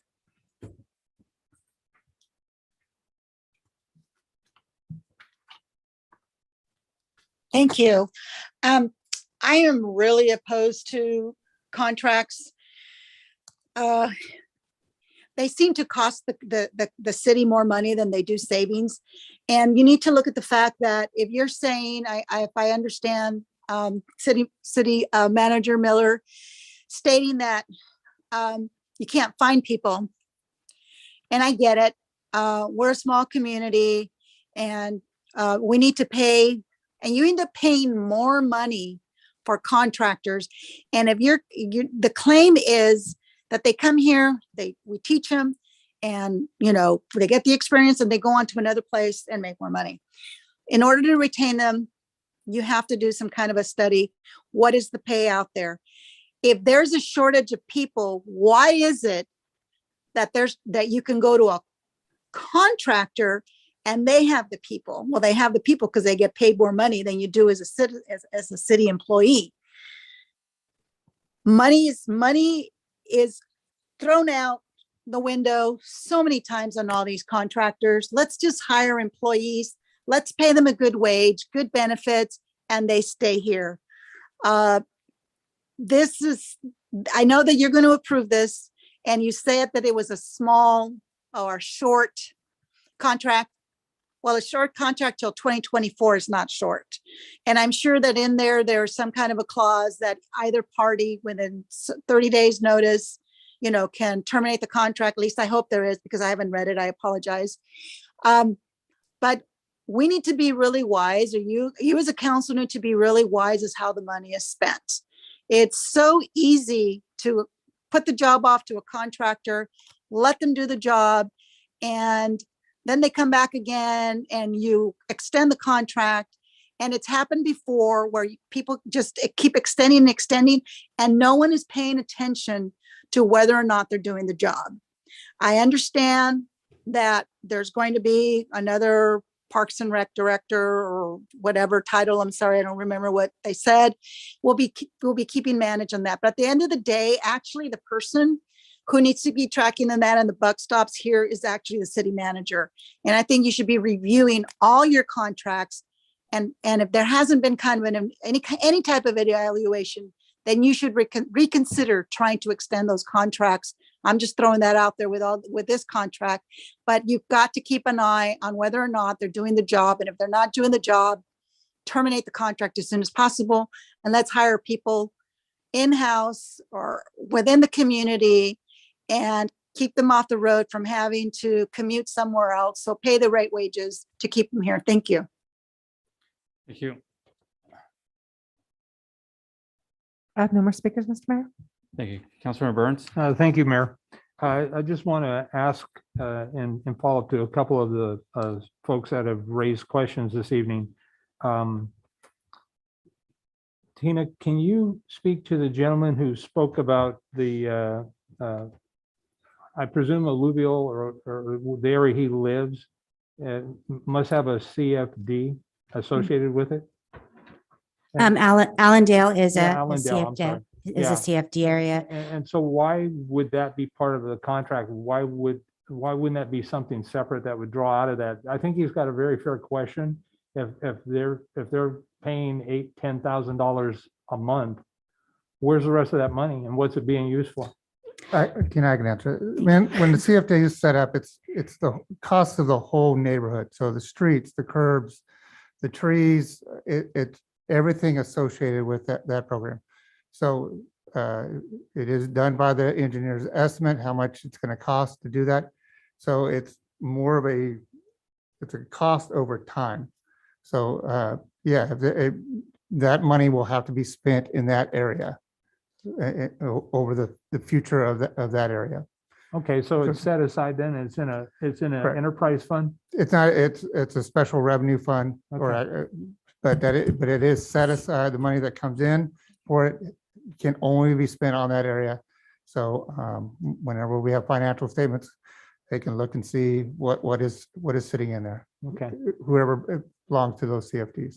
So maybe a broader question. I presume there's transparency and there's accountability. Is there any kind of a review of that fund to ensure that it's being used for those things? How is that done? I mean, the auditors will look at not all our transactions, we'll look at transactions and make sure that they're appropriate. But there is a report every year on the different CFDs that on a yearly basis. And where's that report available? Actually, it's with the state controller's office, but we can start putting those out on our website. I think that would be helpful to eliminate any impression that things are not being done according to the way they were agreed to. So I wanted to speak for a moment too. I've now been on council about 14 months and I've been spending a lot of time with these landscape maintenance walls.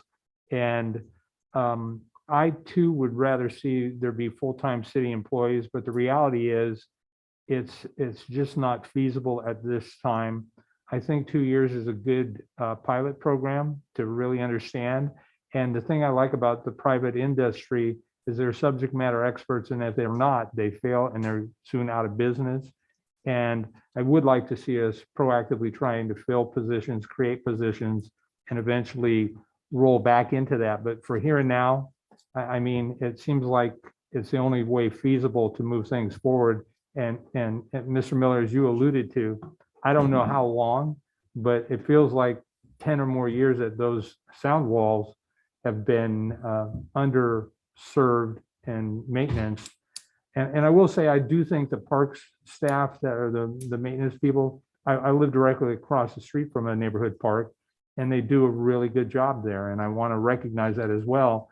But that's one out of several, and I can't speak for the others, but I do think here and now, and to Ms. Salinas's concerns, I can promise you that in my district, if there is a problem with maintenance in the parks or maintenance in the sound walls, all you got to do is call me. I'll be right there for you. And I will also ask my different commissioners to get involved in this as well, because at the end of the day, I do expect professional work in a timely manner. And I'll be their biggest cheerleader or their worst nightmare if they're not. So thank you, Mayor. I appreciate the opportunity. Thank you, sir. Any other questions, comments? Do you have a Just real quick I'm trying to get some clarity on the CFDs for Allendale. So $900 a month, I believe, is going to go towards their landscaping for that park, just for the park. But the other $9,000 and change is going to the general fund or to the Allendale fund for when they want, when we need to do their streets or. Yeah, it goes to the CFD fund. It doesn't go to the general fund. But there's also trash pickup. There's also common areas that need to be cleaned up. CFDs. Trash pickup, what do you mean? Right in the park. So emptying out the trash cans. And then dog waste, those are not part of this contract. So that stuff's still being done. If there is damage to the trail or they've got a bocce ball court out there, those things will be repaired from the CFD funds. So, Allendale is a very large project and has a lot of different amenities. And so that's why it's a higher cost. Thank you. Councilmember Morales, another comment? Thank you. I think it would be to our best interest to provide a statement or some type of report to the residents, so that way there isn't any doubt of how the funds are being utilized. And just for clarity, for transparency and clarity, it's always better to communicate and be able to problem solve any issue. Correct. Okay, good. I would just like to comment on that. I did meet with the president of the HOA and informed her what our process is, our next steps. She did have some complaints about the whole area, and I walked the whole perimeter with her, and she pointed different areas out. So we have met, and I feel like we will now address her concerns. Did you provide a copy of the financial report as well? Which financial report? This CFD. for the CFD? I did not, but she has all that information. She works very closely with Genova Homes. She actually provided me with a report. We'll make sure they get that. Okay. Mr. Burns? Thank you, Mayor. Mr. Miller, who's currently doing the landscape maintenance that we're talking about, that we're proposing to put out to bid, and we now have contract for the area the gentleman was speaking specifically about? I'm looking at it. Currently, it's been our staff. Okay. All right. Thank you. Right. Thank you. There's been a lot of good questions, good conversations. Again, it's important that we give our residents the best possible outcome for their tax dollars. The CFDs have been something that has really helped our community catch up. I can remember early on asking about how we're paying for roads, how we're paying for this or that. And the question was like, well, we'll collect some tax dollars here and there. And I said, no, you will never catch up that way. Never. We need to go back out, find out what it really costs to fix our roads and all these different things. And when numbers started to come back, all of a sudden there's a shock across everybody's face. Didn't realize it cost so much money. It costs a lot of money. And I can tell you that neighborhood, for an example, is on a hillside. That road will crack. That probably is going to be one of the most expensive things to fix out there on a basis here. The reality is, and I've said this many times in the past for several years, new developments really should be HOAs. And when you do an HOA, what happens is people find out really quick how much it really does cost to maintain a neighborhood. And even with our CFDs, we're undercharging. So I just want the public to understand we're doing the best we can with their dollars. And this is going to be a big step forward. I'm looking forward to it. If the contractor that is hired does not perform, there's a clause right in there that says goodbye, and we'll bring the next one in. That one, we'll bring the next one in. What's important is we're providing the quality work we need to provide our residents, and we need to stop accepting, it's looks better than before. No, we need to be proud of our neighborhoods, and we need to make sure that we're always charging enough on these CFDs to cover the true cost of every development in our community. So thank you again for all your hard work.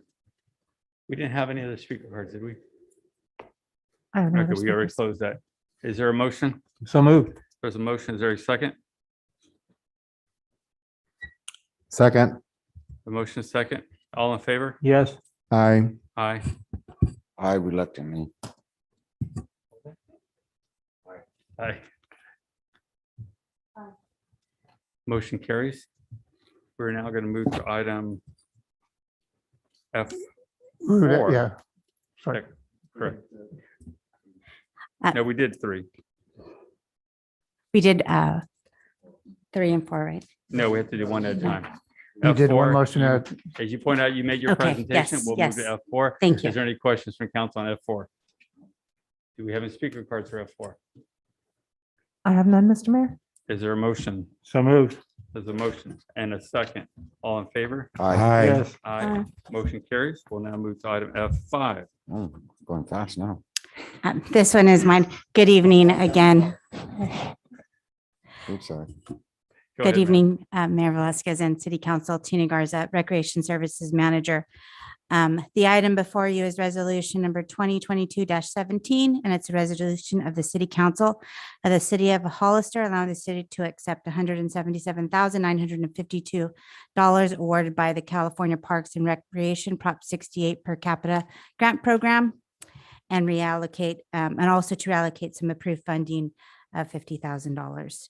At the August 16th, 2021 City Council meeting through Resolution 2021-158, this is the Dunn Park Clubhouse renovation project. Council approved staff to apply for a grant to include renovations in a new kitchen area, new community room, a tech center, window replacement, new garage door, abatement of lead and asbestos, and a new roof.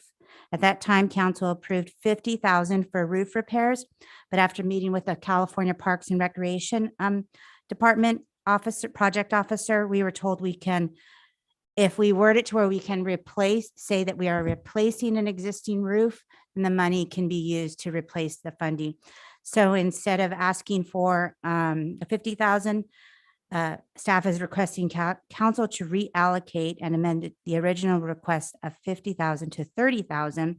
And this change will allow staff to repair the stucco on the exterior building, paint the exterior building, purchase necessary equipment for the inside of the building, and beautify the outside of the facility. In addition, staff is requesting consent from the City Council of the City of Hollister to accept the award by the California Department of Parks and Recreation. Are there any questions? Thank you. Any questions from council? Thank you. Thank you. Just more of a comment. Thank you. That is such a historic building for our community. I don't know if it's probably not the oldest, but it's probably one of the oldest, one of the first ones here. And it's neat to see our history being taken care of. Thank you so much. Good job. When are we starting? When's the party? I've heard the checks in the mail. Awesome. Thank you so much. Yes. Councilman Burns, go ahead, sir. Thank you, Mayor. How old is that building? Do we know? I was reading an old deed, 1939 is when it was given to the city, but I think it took a couple of years for it to build. So we want to say the early 40s is when that building was built. So it has historical significance then? Yes. Is yes, it on the does. state registry or the federal or the national? I don't think so. I know I've reached out to our planning department just to see if there's a process. And from what I understand, it's a long process. And I tried to dig into it and see if I can figure out how to do it. But I think I'm going to need some help from our planning department to move forward. Right. And again, as I understand, we don't have any current members on our historical commission or committee. But I think that would be a great first project for them.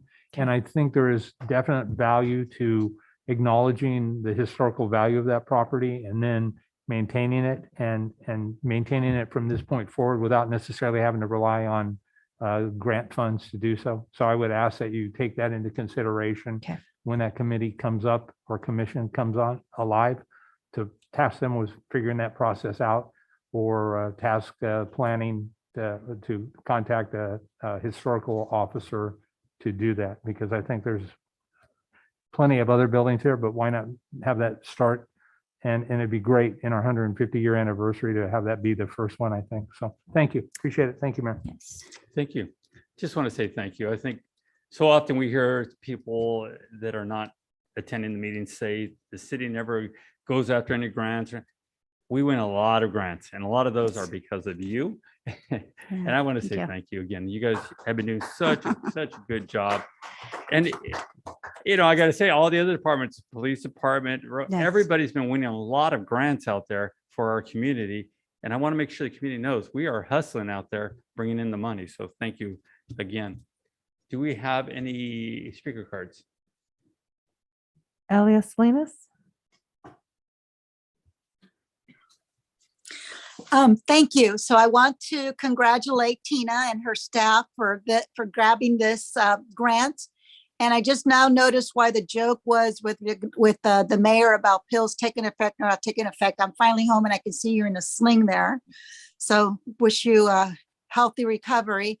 But anyway, with regards to the building going to the, becoming a historical landmark, I think that's a really great idea. And actually, I believe that you could even ask for more grants so that there could be some more to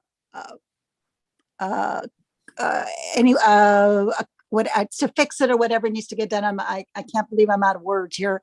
But anyway, I think there would be more funds specifically just for that building if it became a historical landmark. So thank you again, Tina, and your staff for the great work that you guys have done. And by starting something like this would prevent future city council to feel at some time that they would think like, let's tear that building down and let's do something new. And I think we should be able to save that building. And I think it's a great start to do that. So thank you to Council Member Burns for bringing the subject up, because I think it's a really great idea. So again, thank you for letting me speak.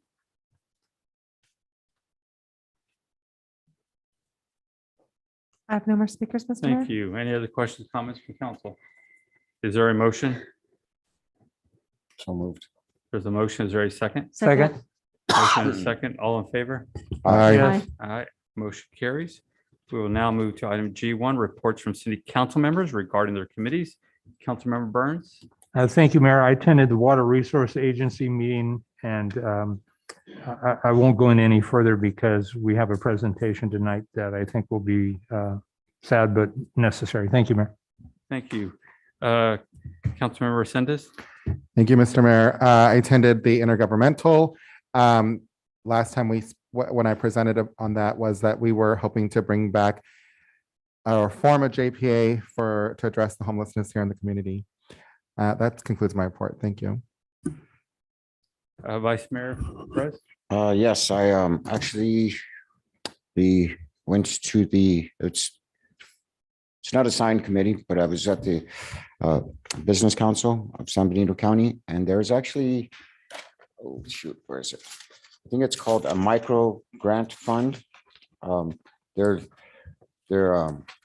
still working out the details to that, but it's coming up. It's actually for smaller companies under 5 men or 5-person crew or 5-person employees. It's a $2,500 grant, and I think it's if you made under 50,000, helps really the small businesses, real small businesses that have been suffering through this crisis. And I think that's about it. I also did the training for the Cal Cities. Great, great stuff to learn. I always love the skit of the council. Portrays us very well. And that's all I have to report. Thank you. Councilmember Morales. Thank you. Nothing to report. I look forward to a robust presentation at the next meeting. Thank you. I attended a few different meetings. My mobility partnership meeting or group, I met with the mayors of Gilroy and the mayor of Morgan Hill. We are working together on trying to make improvements on our major highways. If you haven't heard yet, our group worked together to get the funding to build a new interchange at 101-25, and that's still scheduled for 2023 to begin construction. Moving well. With our partners, we're working now on trying to see what we can do to work together and get a additional lane put onto the 101. It's another big project. It's a $500 million project from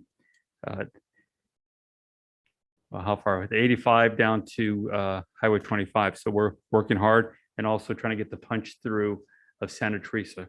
We're working as partners and it's been going well so far, and we're getting attention throughout the area by our team work together. As Mr. Resendez mentioned, we had our intergovernmental meeting. We did speak again about the homeless group and trying to move forward now with a JPA. Would that be something we'd have to vote on here, or what's, so we can take that back to start organizing that? Yes, exactly. That would begin the process. Okay, so if we accept that here, then we can move on into negotiations with the others to see what we can do. Correct.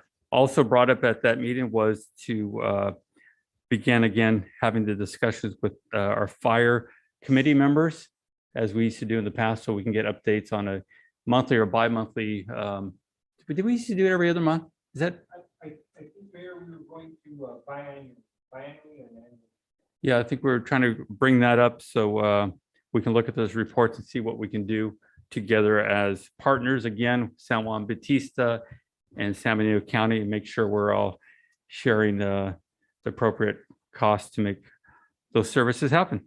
So thank you. And I've been meeting with Councilmember Burns on our beautification fire, and we're moving towards the other parts of the city that we were working towards. But Mr. Burns has a lot of ideas, I'll tell you that. And so it's been nice to come up with it, and I'm sure he's going to share some of that pretty soon from the next meeting. So thank you, Mr. Burns.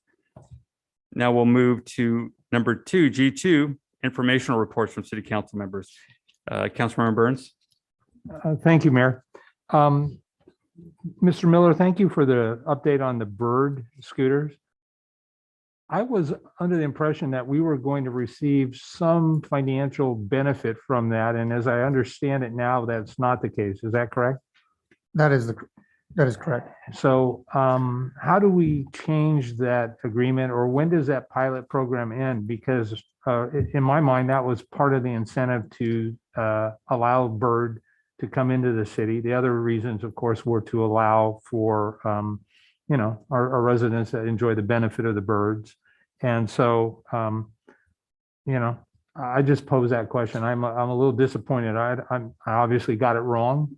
Correct. But yeah, anyway. Yeah, I think we have roughly 6 more months left on the pilot program.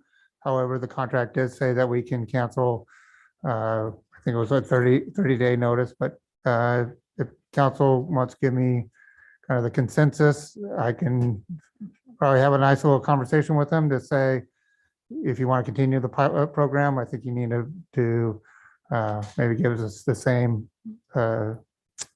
rate that other cities are getting. And in my recollection, they're probably into this pilot now 6 months. Correct. Okay. Yeah, I would hope that the council would support that direction, but I'll leave it to them to make that decision. I was also hoping, Mr. Miller, that you could give us an update reasonably soon about the executive recruitments for the department head positions. As I recall from our last Saturday special meeting, we're going to bring back the hazard pay conversation somewhere around the first meeting in April. Is that correct? That is correct. Okay. I'd also like to request that council consider agendizing for the first meeting in March, a follow-up conversation about the Independence Rally. As I recall, the promoter saying that really the first meeting was the drop dead deadline for them to do what's necessary either way. And I think we owe it to him and we owe it to our community come March to either commit to it or commit not to it. So I'd like to hear more about one of the speaker's comments about an appeal for a planning commission decision and a community process to do that. I think it would be helpful to know what other communities do to see if there's that possibility. And the dollar figure seems pretty excessive to me if it was a member of the community. I don't know how we move forward, but I would like to see us take a look at that. And then my final request, again, Mr. Miller, would be to schedule either agendized item for closed session or public, depending on the attorney's direction. But it's my understanding recently that the SAFER grant has lapsed and will no longer be in effect, if I recall correctly, in April. And at that point, we're at risk for potentially laying off what I've heard is up to 9 firefighters. And so I think we need to move extremely quickly on this, because if there's any truth to that, it would be a terrible position to be in if I were one of those 9 individuals that were at risk. And I'm very frustrated, I must say, also, simply because this is something that the city revisited for actually about 5 years ago. And at that point, it was my position that if it's predictable, it's preventable. Yet here we are 5 years later in the same position. And so I'd like to have that conversation. And I would also like to hear, if it's in public, the Firefighters Association's position on this as well. And I don't know if they could be brought into closed session. That's a legal question for Mr. Epperson, but I really think we need to move on this very quickly. And so thank you, Mr. Miller. Mayor, that concludes my comments. Thank you, sir. Thank you, sir. Mr. Resendez, Nothing to report. Thank you. Vice Mayor. Yes, I want to give a great shout out, thank you to city staff, because I think are they still taking care of Park Hill right now? Whoever's taking care of Park Hill doing a great job. I think it was staff, huh? It is staff. Thank you, staff. I did go up there and I walked the disc golf course, and it was really, we've had some awesome weather lately, and it was really nice. I took my dogs for a walk, and while I'm walking around, because the grass is looking so good, the park is looking good. You can, when you drive up, you get to see the whole park instead of it, because you guys took the bushes out. And because the field is in such good condition, the Hollister homeschoolers were up there doing their physical activities together. And it was super cool to see people using that park during the day, and parents and kids using the slides and all that stuff. It was really neat to see. So thank you, staff. The other things,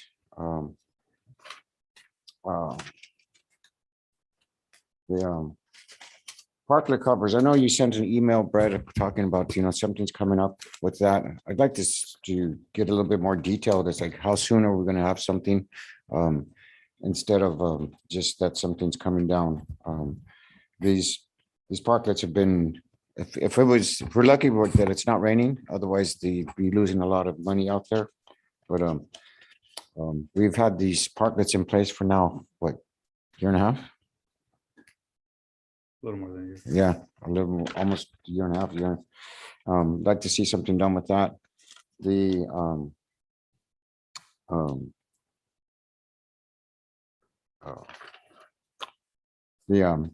Also, you were talking about something about the alleys back in the past, about looking out for looking for some money for that. I would like to know, get an update of what's going on with that. A couple months ago, I've been asking about the lights on 4th Street, specifically in front of Bill's Bullpen, how we were going to add white lights, just like downtown, to the side streets. And we were supposed to take care of that. I'd like to finish that. I'd also like to know what's going on with the lights that are supposed to go in on 6th Street, the solar lights, the tree program. What's going on with that? There's too many places that are missing trees that are fallen, been removed for whatever reasons. I'd like to see get some our trees back. What else?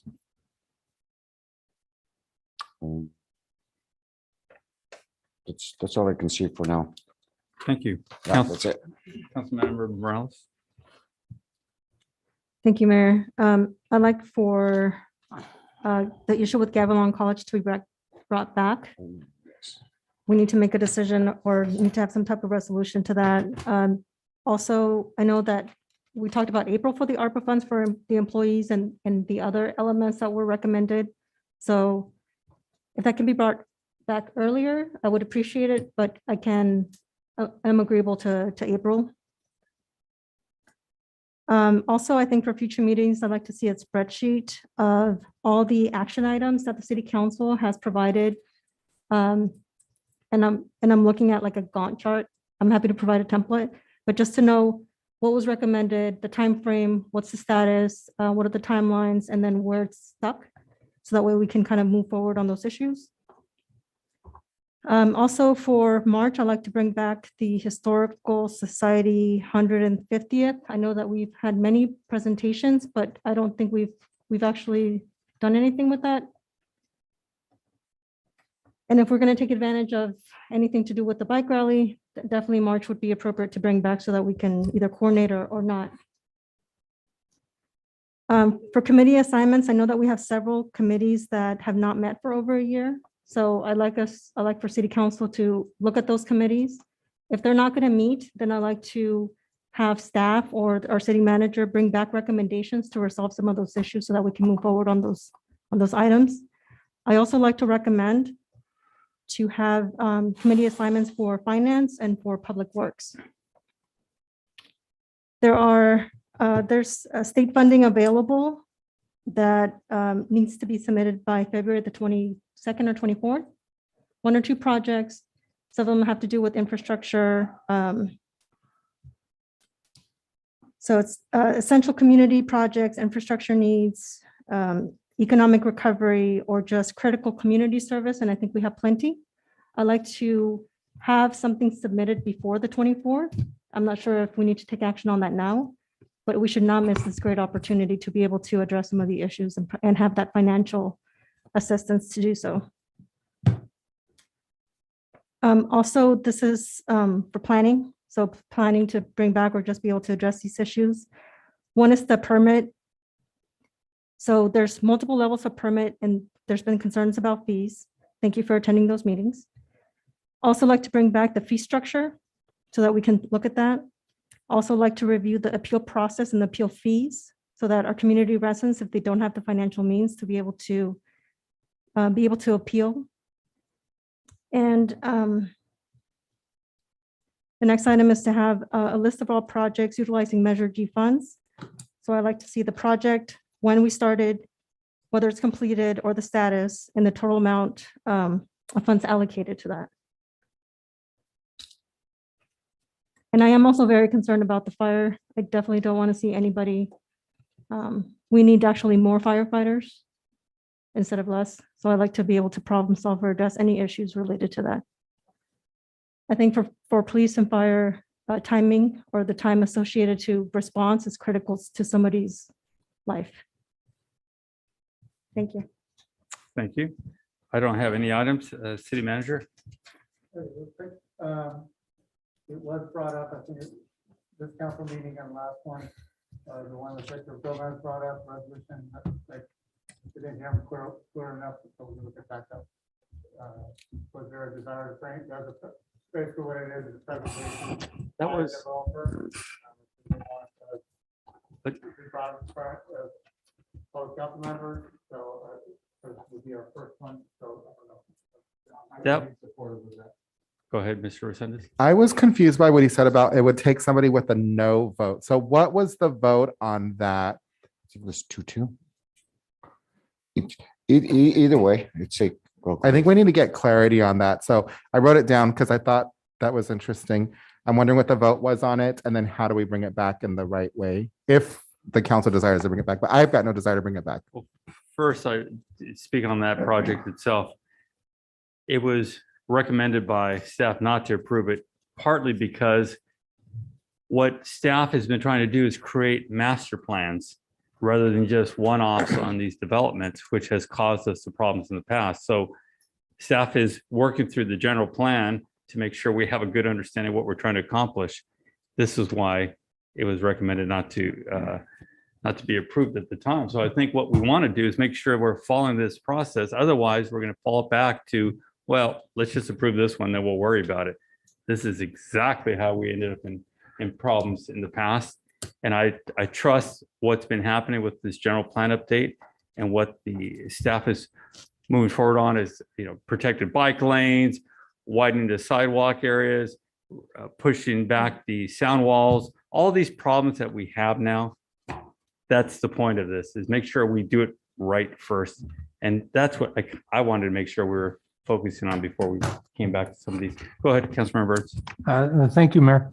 It was my understanding from the presenter's comments that it was actually pulled because of the applicant's health conditions.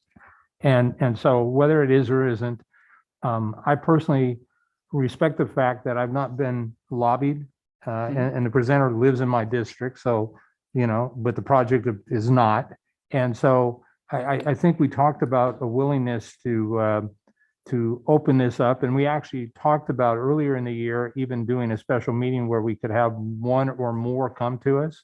And so whether we do this at a soon regular scheduled meeting or schedule a special meeting, I hear absolutely everything you've said, and I respect it, as well as Councilmember Resendez. But I don't see where there's any harm in hearing what they have to present. And so I would support bringing it back, and I would support either a regular or a special meeting. Either way works for me. Thank you, Mayor. Councilmember Resendez, and we'll go back to you. And you're absolutely right. So the special meeting, sir. Go ahead, sir. I would just say, Councilmember Burns brought up some good points. I would just say, let's find out what the vote was and what's the proper way to bring it back, or if not, bring it back. We could bring it back. I would from support bringing it back consensus also myself, because we did promise people that, we were going to have these meetings for people to present or represent their projects. And I think we need to keep our word. In agreement. And I would, bringing that point up, is there anything else that needs to be brought up so we have a special meeting to hear those? But I think that is important. That's exactly what we did talk about, having those types of meetings. My point was, let's get through the general plan, make sure that's done before we start going back to approving annexations and so on. That was my point. But I do like the idea of a special meeting to hear any of the projects that want to be presented.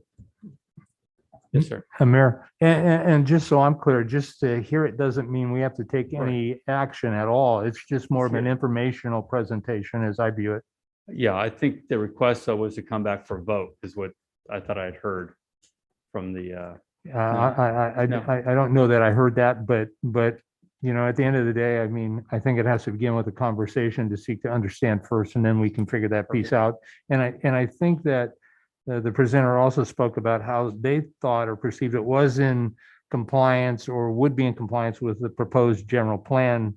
And if it is, that's great. And if it isn't, well, then they need to make it in compliance. And again, the exchange of information is really what I want to advocate for, Mayor. Thank you. Absolutely. Thank you, sir. I agree.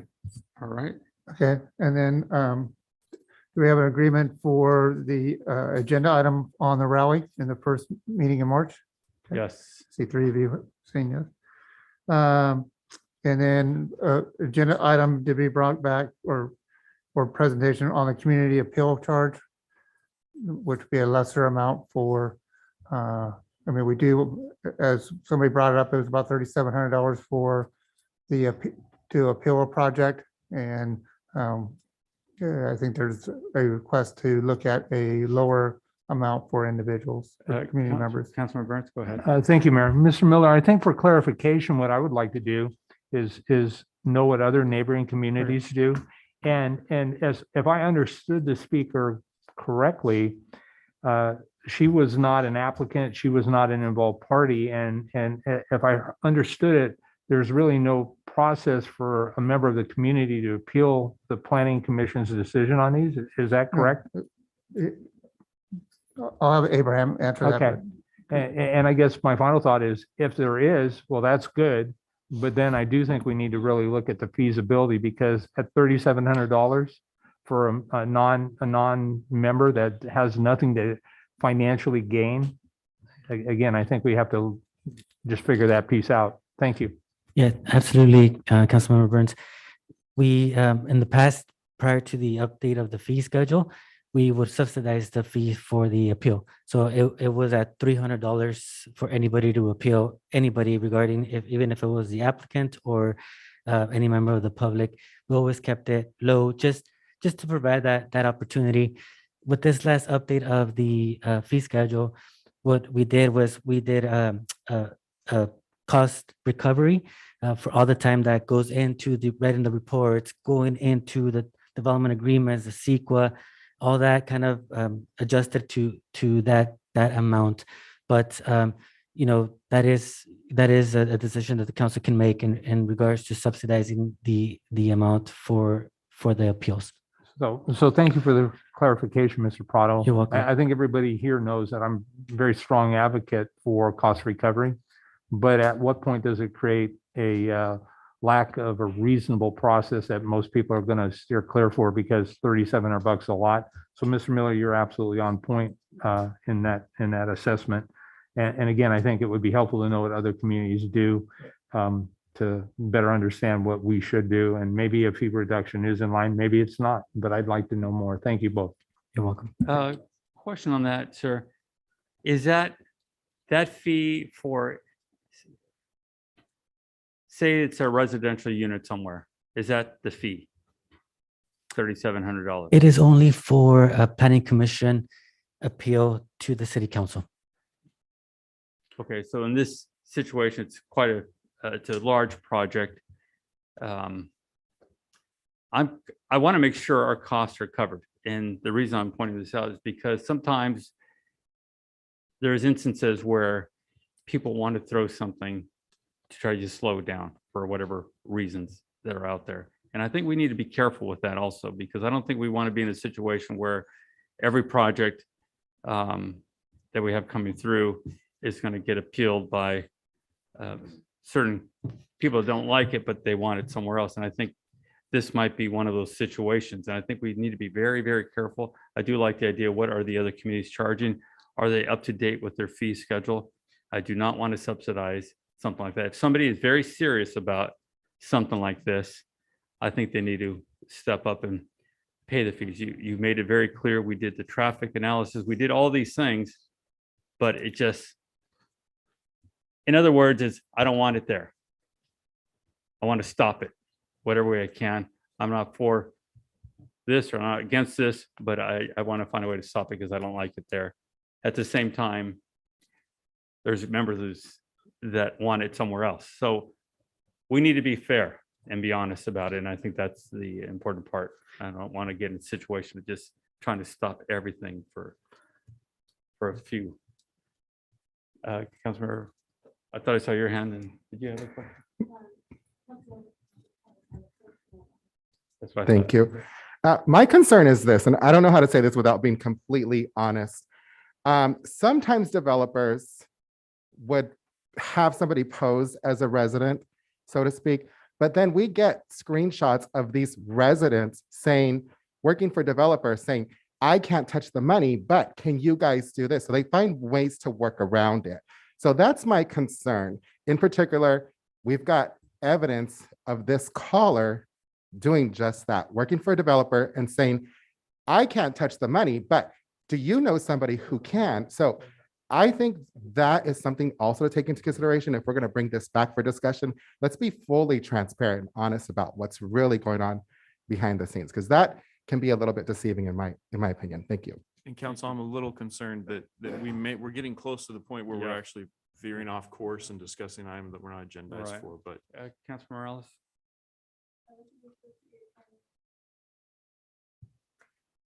Under city attorney's advice, I'd like to either have this as a follow-up, either consensus or not, and it sounds like there's an interest for discussion, so it sounds like we want it back. Is there a consensus? Yeah, it's close. I don't, do we have 1, 2, 3? Okay, no, I do. Thank you. Thank you.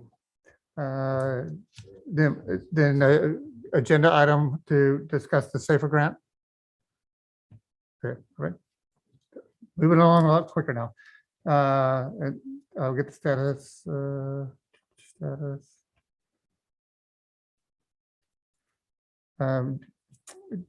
Do we want to, does council want to bring back an item on the Gatlin College sewer hookup? I don't. Councilmember Burns. Mayor Velasquez, Mr. Miller, I could be open to that conversation, but I really need to understand it better. I mean, I absolutely do support the college, but my concern is what I've heard is, has at least been alluded to, that in addition to the college, if we allow for them to hook up to the sewer, somehow there's some connection to the two subdivisions as well. And so if I understand that correct, I don't know how we parcel it out, because I would support 100 times the college itself.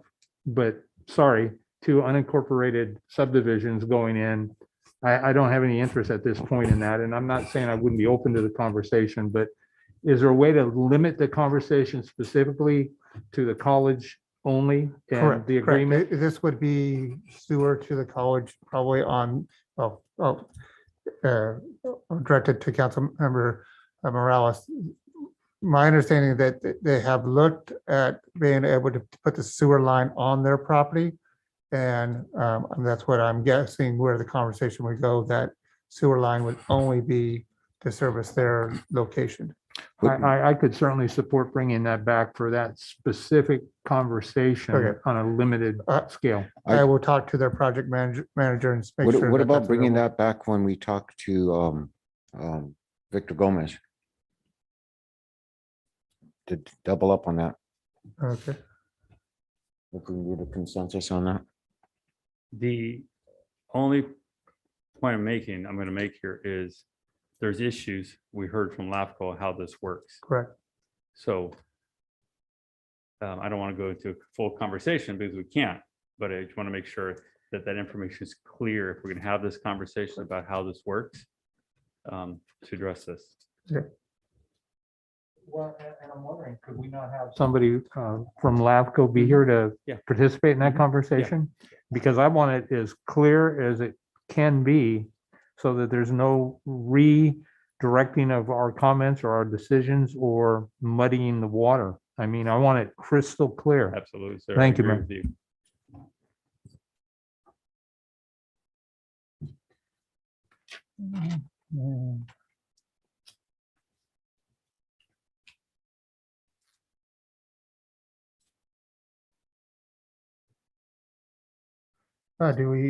Does council want staff to bring back the fee structure item? For the permit costs and all that, we went through that Correct. last year, a year and a half. July.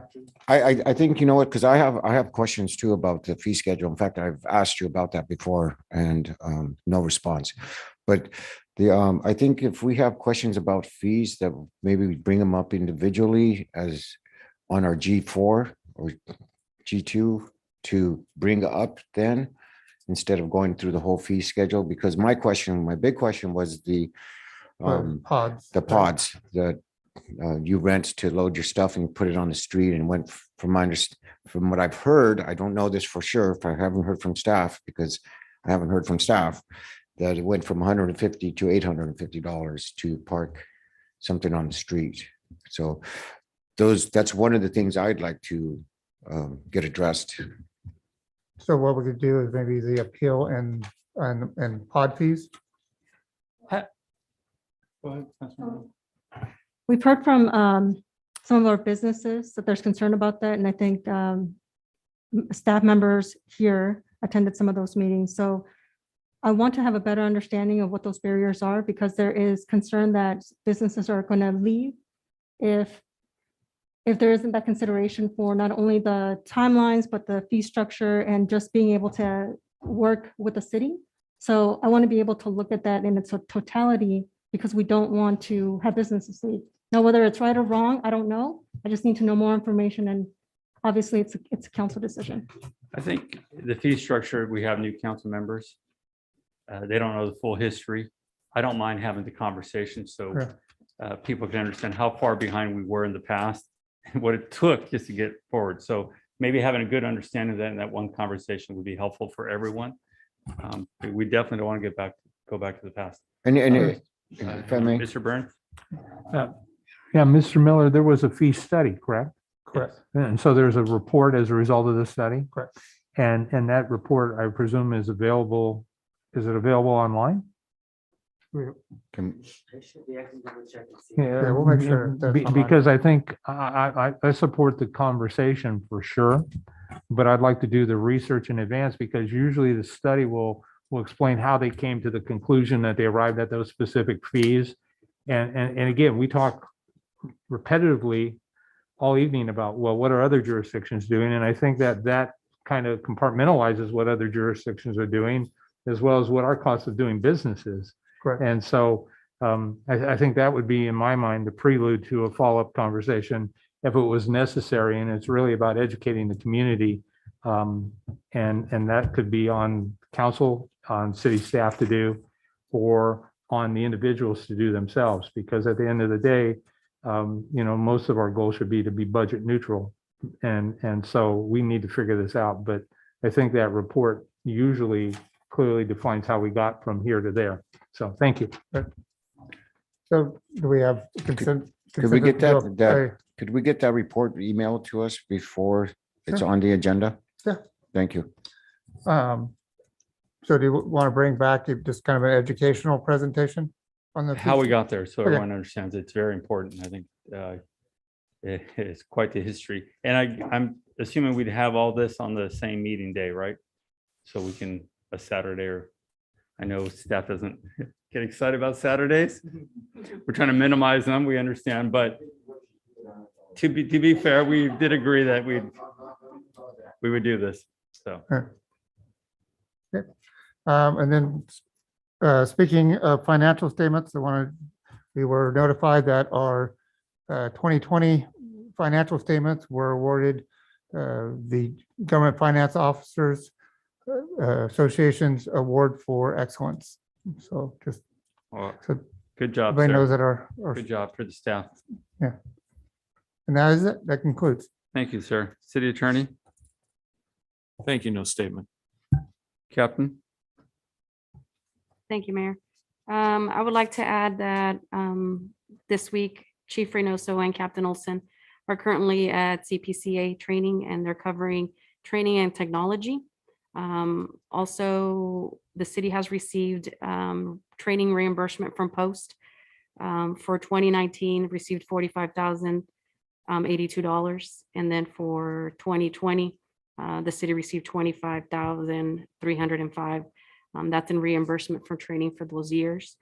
And lastly, the Animal Care Services has 5 new volunteers that they are currently training. Staff has been very diligent in making sure that they are processing their backgrounds, and they are currently doing orientations with them. So we have a total of 6 volunteers so far. Excellent, excellent. And that's it. Thank you. Thank you. City Clerk? Nothing to report. Thank you. Why don't we take a 10-minute break? And then we'll come back and hear about the water resource.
This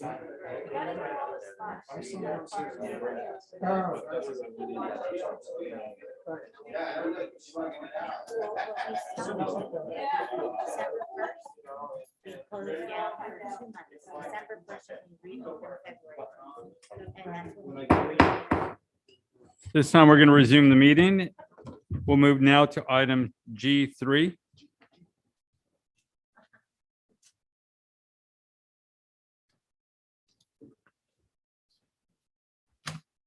Good evening, council members, City Manager Miller, City Clerk Black, the man behind the curtain, Mr. De Silva.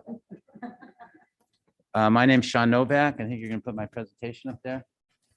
I'm with the Water Resources Association. Sean, can you step up closer to the microphone? The microphone? Yeah, thank I'm you. going to put it up a little bit. So the public can hear you. You better watch. I might start doing my karaoke right here. My name's Sean Novak. I'm with the Water Resources Association. We represent the city of Hollister, city of San Juan Bautista, Sunny Slope County Water District, and the San Benito County Water District. Anyway, we do all their water conservation programs, water resource protection programs. It sounds like I'm a huge agency, but it's just me, and I have a 75% time person that works with me. So it's just the two of us doing our programs. But as you know, our water supply, we're fortunate here because we have a diverse water supply, but the rest of our state, we're really hurting. Our imported water just doesn't look good at all this year. So conservation is key. Everything you guys were talking about tonight, water touches somehow in one of the components. There we go. There's my slides. And anyway, it's just so important to everything that we do here. Thank you. Point it that way, sir. Got it. Okay. So let me give you a little brief history of the recent droughts. We may have remember the large drought that we had from 2011, 2017. Got very bad. March 2019, most of the state was declared drought free. You remember in 2017, we had those floods up at Lover's Lane in that area. And we got too much water, and that's usually how it goes in California. We go dry, dry, dry, and then floods, you know. So anyway, in 2019, most of the state was pretty much drought free. But then we started seeing it expand again in 2020. And you all remember those bad wildfires we had in 2020. The pandemic started. It seemed like the end of the world then. It was awful. Conditions continued to deteriorate in 2020, 2021. In April of 2021, the governor declared a drought emergency. So for those of you who don't know about our water system, this is kind of a brief sketch of what it's about. If you look at the top of the picture there, you'll see that that's San Luis Reservoir. We get water that's imported through the Central Valley Project, and it's parked there at San Luis Reservoir. It's pumped through Pacheco Pass there, and right about Casa de Fruta, the pipeline or the conduit, they call it, splits in two. One part goes up to Santa Clara County. It fills up Anderson and Coyote Reservoir. And then the other half comes down here to our county. All along the way, that roughly follows 156 to Fairview. And all along the way, there's little turnouts for farms and for small parcels to hook into. There's also a pipe that goes into the LaSalle water treatment plant at the top of Sunny Slope in Fairview. Then it makes the turn there. It comes down Airline Highway to Union, goes into San Justo Reservoir where we can store water there. There's also the new West Hills water treatment plant there. And then the pipeline terminates in San Juan Valley. So that brings all that good imported water, which is mainly snow melt and runoff. So it's really high quality water, which we really liked. You also see up in the top right-hand corner, Hernandez Reservoir, which is way down in South County. And that captures water off our highest peak in the county, which is San Benito Mountain. It's about 5,100 feet. And it collects the water from the watershed there. When we do get rain that goes through there, and it goes into Hernandez Reservoir. And we can regulate the San Benito River. And that's important because you'll see those little black pumps there going along the San Benito River. That's Sunny Slope, City of Hollister, San Juan Bautista. They have some wells quite a few wells located near the river there, so they can help percolate water into the groundwater basin to help replenish it when we do have water back there. And then our third water supply is we have the recycled pipeline that comes from the city's reclamation plant. That pipeline goes out to the airport, and there's farms out there that can hook into that water as well. So When you look at communities like Monterey and Santa Cruz, they demand, rely mainly on surface water. They have small groundwater basins, but we're lucky because you'll see in these next slides here, our groundwater basin is really our saving grace in times of drought. All the reservoirs, if you take Piscinas, Hernandez, and San Justo and combine them all together, it measures about 43,000 acre feet of water. Our groundwater basin holds 500,000 acre feet. So that's a huge amount of water. And I just put up their San Luis Reservoir just so you can get some comparison. When San Luis is full, it holds 2 million acre feet. So we're very lucky to have a groundwater basin that has that kind of capacity. Now you'll see right before those nice rains we got in December, look, this is from the drought monitor. Look at California, it's almost all red or maroon. That's like about as extreme drought as you can get. We were really lucky to get that rain in January, in December, and January 18th, you can see that all those red areas pretty much receded. We still have some what they call severe drought, but it's not exceptional or, you know, higher than that. So the rains really helped a lot. I don't know, can we make this bigger? And we can blow that up. But this tells the story right here as far as our imported water go. This is a graphic on the reservoirs that hook up to the state and federal water systems. And you can see that green line that's on there represents the historical average for that date right there, January 19th. The blue is what water is in there at that current time. So we're below our historical average as far as what's in storage right now in the state and federal system. So that's why it's concerning to us. Thank you. Thank you. So what are we doing? What are we doing right now?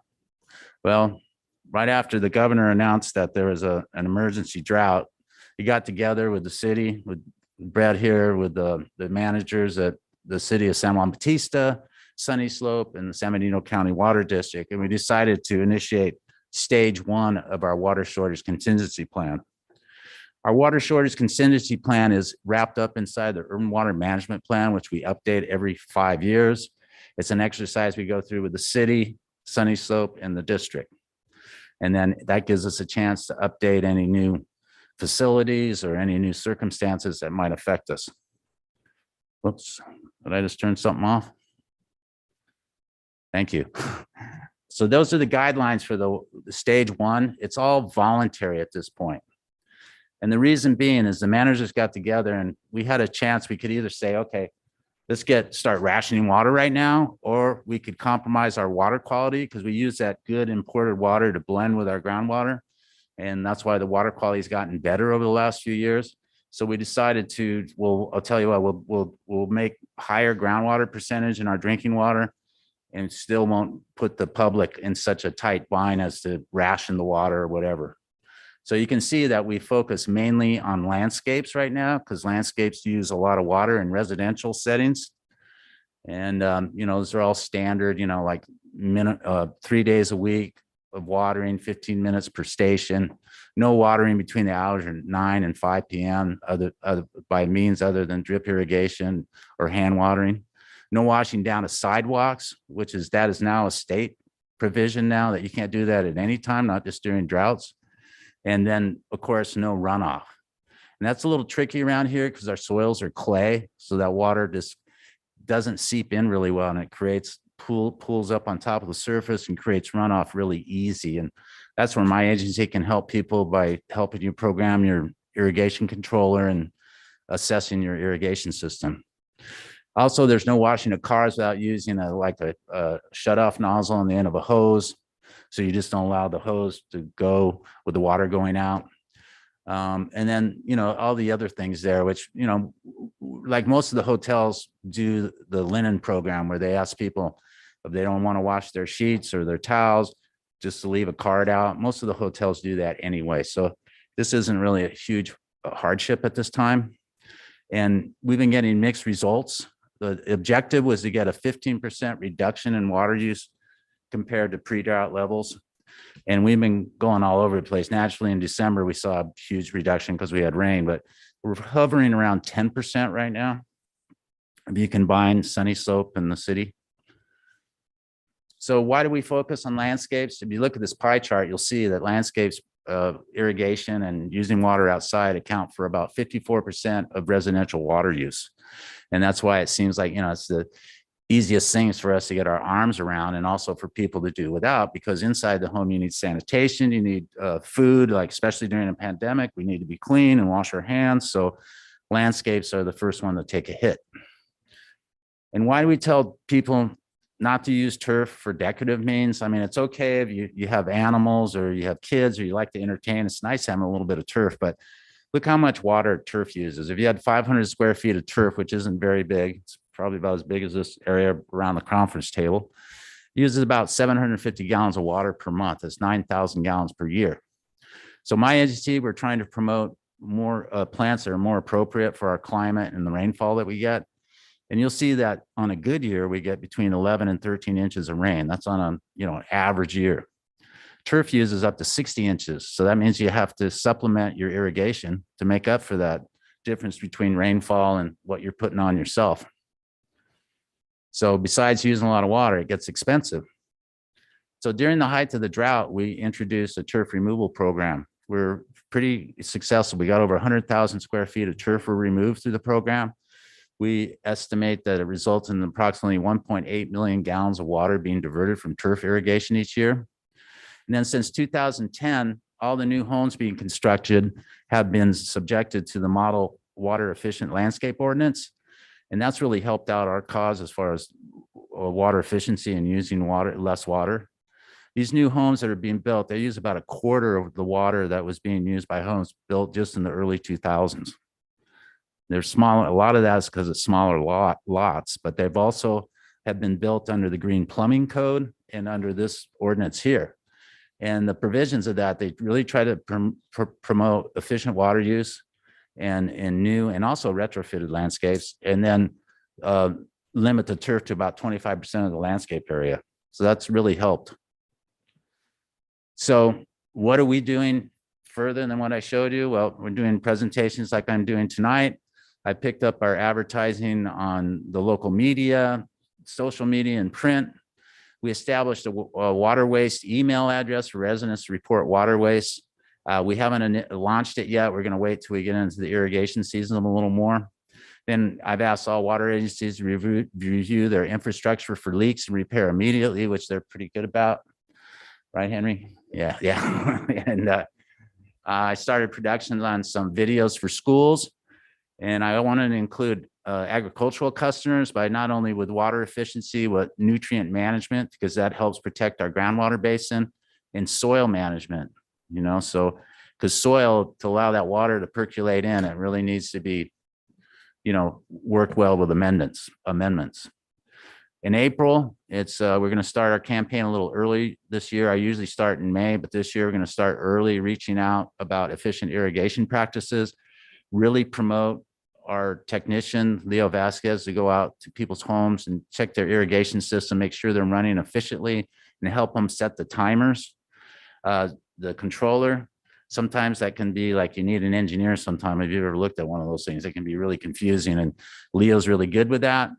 We have an Earth Day celebration coming up, which I usually work with Integrated Waste, Recology, and the Green Business Committee at the Chamber. And then we put out a newsletter that time of year as well as a bill insert. Then we transition into May, which is Water Awareness Month. As you know, I come before the different boards and councils and get proclamations claiming May is Water Awareness. We have a banner we put up. Again, special ads, articles for the local media. Farmers Market starts then, so I like to go down and make an appearance down there, and then kind of give you guys an update where we stand at that time.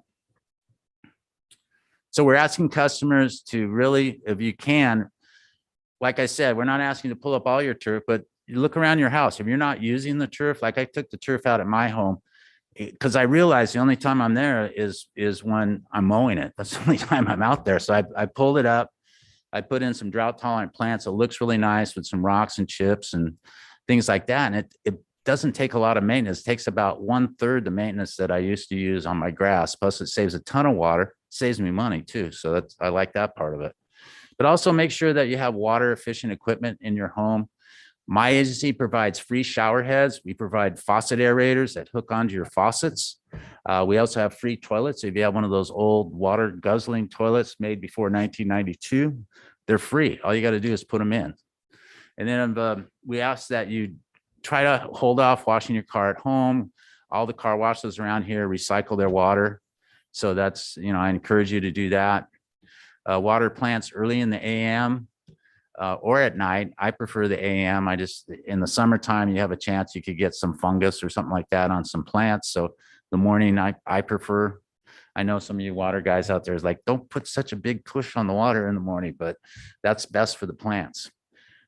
When you can, use a broom. I do realize you do have to use water outside you got something sticky on the sidewalk or something, it won't come up with a broom. But if you can use a broom for most of the cleaning outside your house, please do so. Repair leaks immediately. We can help you with my agency. If you think you have a leak, we'll come out to your house. Again, it's a free service.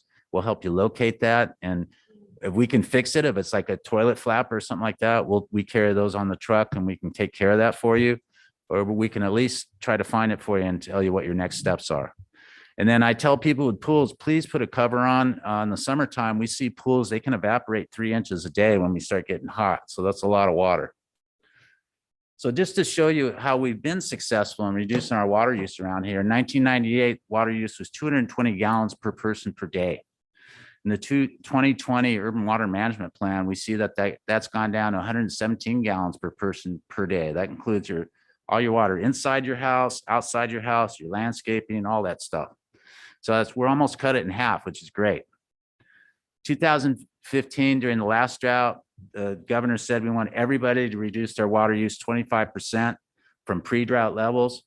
Our area, we stepped up and we actually exceeded that amount by 3%, but still we exceeded that amount. I was pretty proud of that. With it, everybody gets it, So just to let people know, we hear that instructions from the state again, we'd have to get down to 88 gallons per person per day to meet that goal, which I know we can do it. We just have to tighten it up.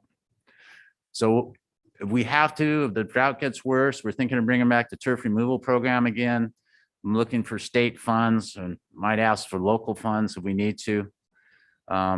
Do some incentives, maybe have a 250 gift card upon completion of WaterWise landscape transition.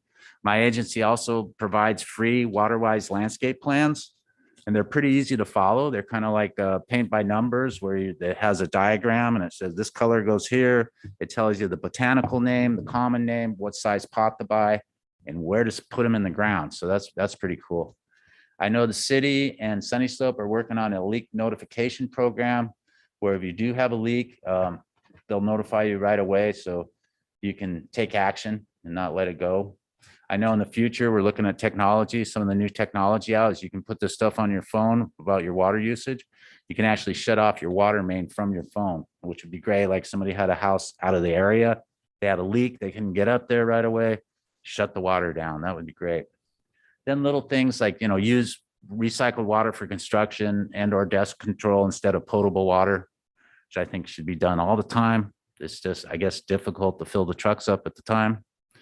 So anyway, I wouldn't be surprised if you look at the snow, it was like 160% of normal in December. I checked it this morning, we're already at 82% of our historical average for this time. It's really warm, it's melting. We saw this in 2013, same type of thing. We got a really good snowpack early in the year and it melted off and the ground was so dry, it just sucked up all the water before it even made it to the reservoir. So it sounds like we're in another situation like that. I mean, there's still a chance for some storms to come through, but all the long range forecasts say it's going to be dry. There's also some things we're looking at right now. There's some new social media platforms out. It's called Bright Action.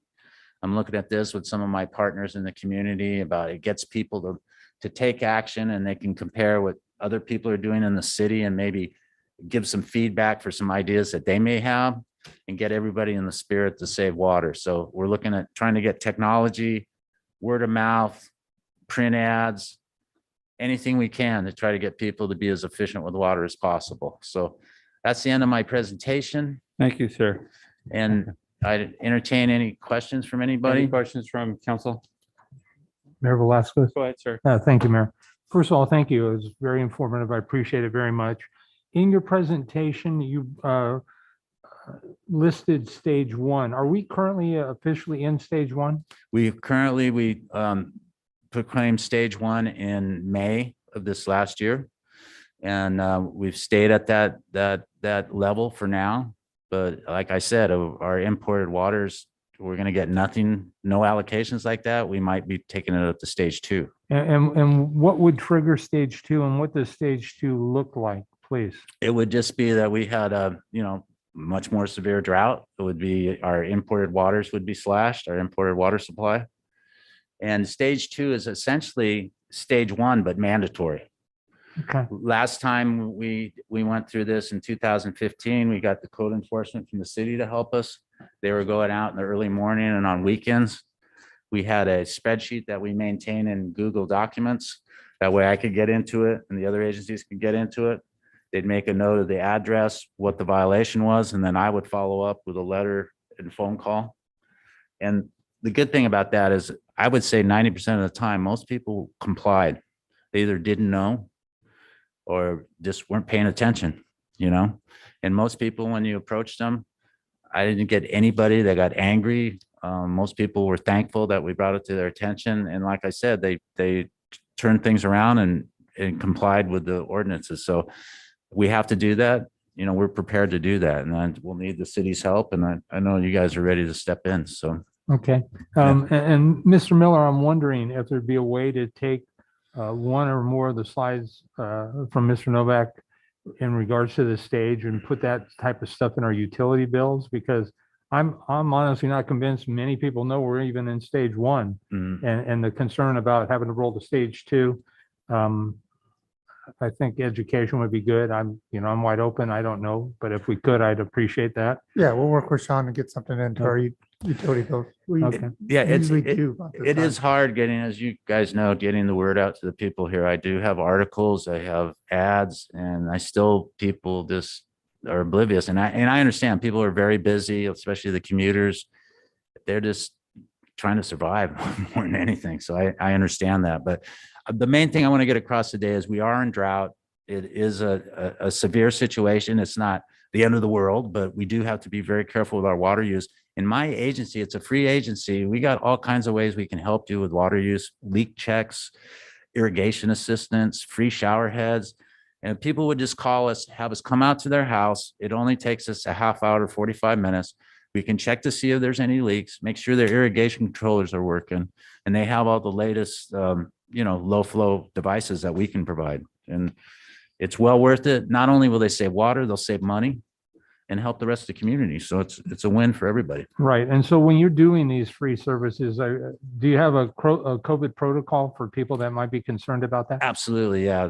Leo's pretty much he's my only technician, but when he goes in, he masked up, he tries to keep social distancing. We've both been vaccinated with our boost and everything. So we were very wary of that. And we were very concerned about other people, especially because we go to a lot of older people's homes too, like out in Ridgemark. So we're very good about that. So feel free to call us. Thank you. I guess the last thing I just wanted to tee you up for is earlier in this evening, this council passed a couple maintenance contracts for landscape walls. And I've asked the city to partner with you in Sunny Slope to look at irrigation as well as drought tolerant and resistant plantings as well. And so I know I'd be more than happy to do that. But let me tell you right now, any landscape contractor that works in California, if he doesn't know his drought tolerant plants and no efficient irrigation, you shouldn't hire him, in my opinion. So but I'd be more than happy. I would be more than happy to work with him. Thank you, Mayor. Thank you. Thank you, sir. All right. Thank you, everybody. Did you have a question, Ms. Morales? I just have a comment.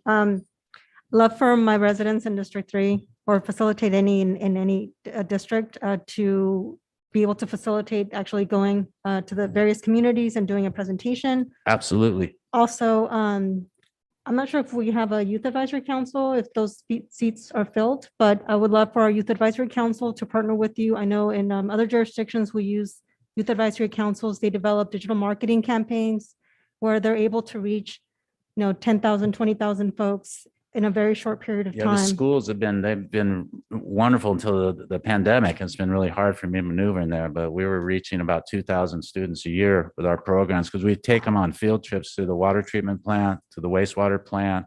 Plus I tell them the issues surrounding water. And plus for high school kids, it's a great career. And there's, you think about it, there's a wastewater plant and a water treatment plant in every city across the whole country. It pays well. You don't need a 4-year degree to get into the business, the entry level position. So it's a good way for a lot of kids around here who may not have the wherewithal to go to a 4-year university. And Gavilan teaches a whole water resource course. So it's a great thing to get into. And if you have a video or short presentation of either 5 to 10 or 15 seconds, I'd be more than happy to share that with my list as well. With who? I'm sorry. With my list, my Oh, distribution list. I would be glad to send you that. And on my website too, I just want to tell people on wrasbc.org, we have several videos that are seasonal in nature that tell you what to do for each season. I also have the importance of groundwater, some of the future challenges facing us in the future. So there's a lot of information on our website. There's also some great water saving ideas, but the main thing is call us 637-4378. We'll come out to your home, do a personal assessment of your home and make sure you're using water efficiently. That would really help out. Thank you, bud. Thank you. Do we have any speakers?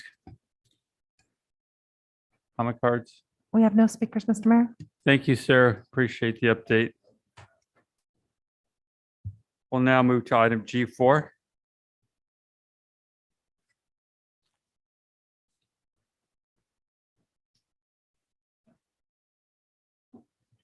Thank you, Mr. Mayor and Council. On December 20th, we made, the council made committee appointments and alternates for 2022. And we have discovered that the governance committee was assigned Councilmember Morales and Councilmember Perez. I'm sorry, Vice Mayor Perez, excuse me. But we also need an alternate member for that committee. So I would be asking for an alternate member. I thought I was that second member, so I'll be willing to be that Okay. person. That's all right Unless you with the guys want to council? do a switch on who's permanent and who's alt. No. No? Good. Why mess up a good thing? On the Central Coast Community Energy 3CE, the city of Hollister holds both seats for the policy board and the operations board until December 31st, 2022. Staff recommends assigning an elected official as the alternate for the policy board. Staff also recommends assigning a city staff member as the alternate for the operations board. Christine, I thought operations was the city managers. Yes, I'm sorry, city staff member as an alternate for the operations board. So for the policy board, we currently have Councilmember Morales. I need a council alternate, please. There, I'm not going to go again. I'll tell you that. I think I had the same experience as Councilmember Burns with that 700 form. You had that. Oh, I was so frustrated with them. Not good. Not going to visit them again. All right, break out the short straw. Oh, I'm not drawing anything. So No, okay. I'm not. Then for the operations board, our member is Vice Mayor Perez, I'm sorry. And we need a staff alternate, which would be, No, like I say, the operations board is usually staff. Yeah. So Mr. Which Perez is, can be alternate. yeah, which is myself.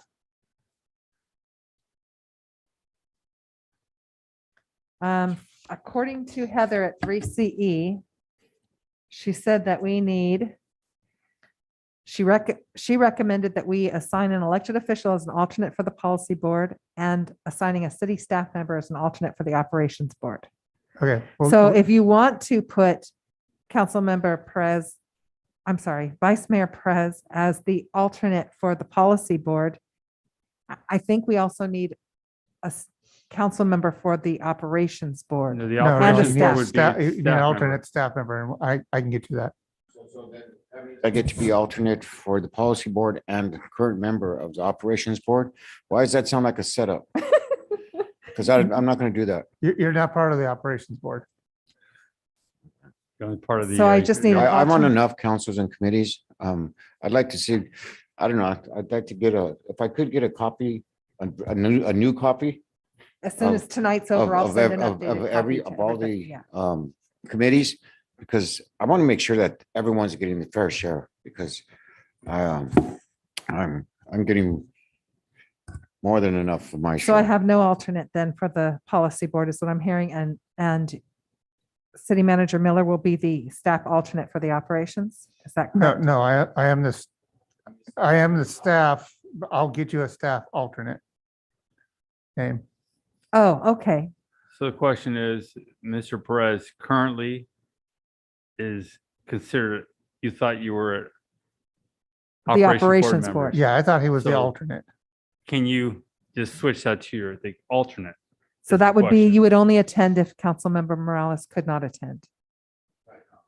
I understand that. See, is there any other council members here? I'm not going there again. Yeah, okay. Yeah, I'll take it. But it's like, where's all the fairness and equity and We're And- on board. and all that stuff? And if it turns out that we do need a council member for the operations board, like I think it is, then Rick, I'm going to put you back over there. You would be for both? Thank you. Okay. Yeah, it's 3CE too. Oh. And I'll send an email out to clarify that, but that's what I heard. Then for the Monterey Bay Area Resources District, MBARD, the city of Hollister appointed a member to this committee in error in December of 2021. I'll take it. This committee has a 2-year term alternating between San Benito and Santa Cruz County. Santa Cruz County is currently on their 2nd year of their term, so yeah. The next appointment for this committee for San Benito County, City of Hollister, will be December of 2023. So if we could just rescind the appointment of Councilmember Morales, just for the record, we don't appoint till 2023. All right, is there consensus on that? Yes. Yes. Thank you. That's it. Now we'll move to item G5.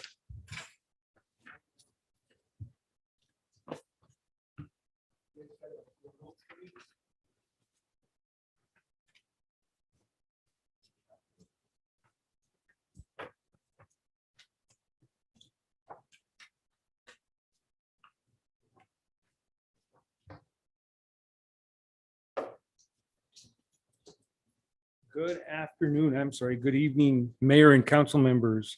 This is your Hollister Fire Department Annual Report. Once we get it pulled up. All right.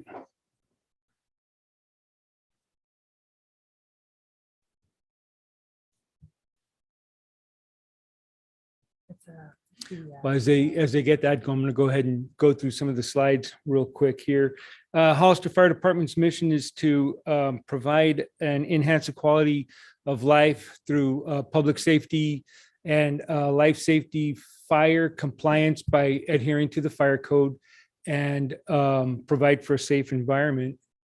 So your table of contents, what you're going to be getting through the annual report. My message, I'm pleased to bring the annual report to council and the community. It's going to provide you with statistical information, calls throughout the year, breakdown of location, District 1 through District 4.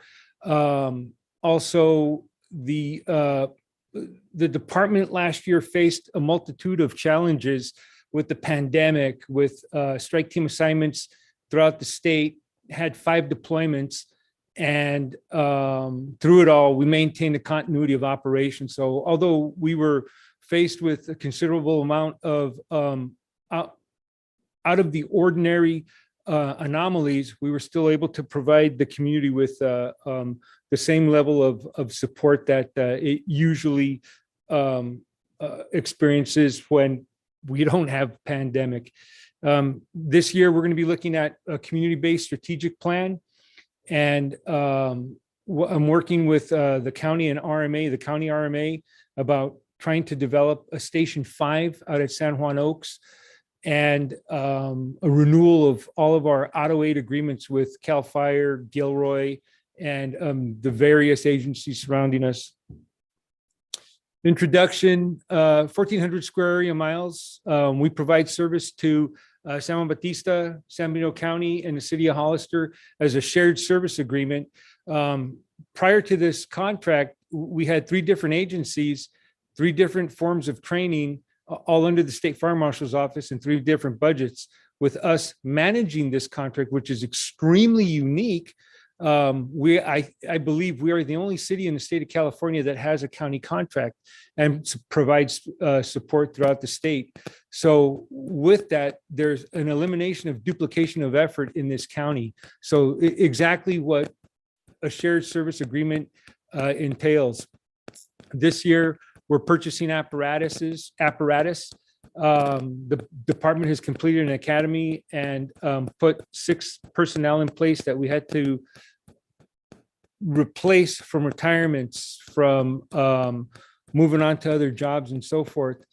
And we've promoted several firefighters to positions of greater authority. And also we responded to over 4,039 calls. This is District 1.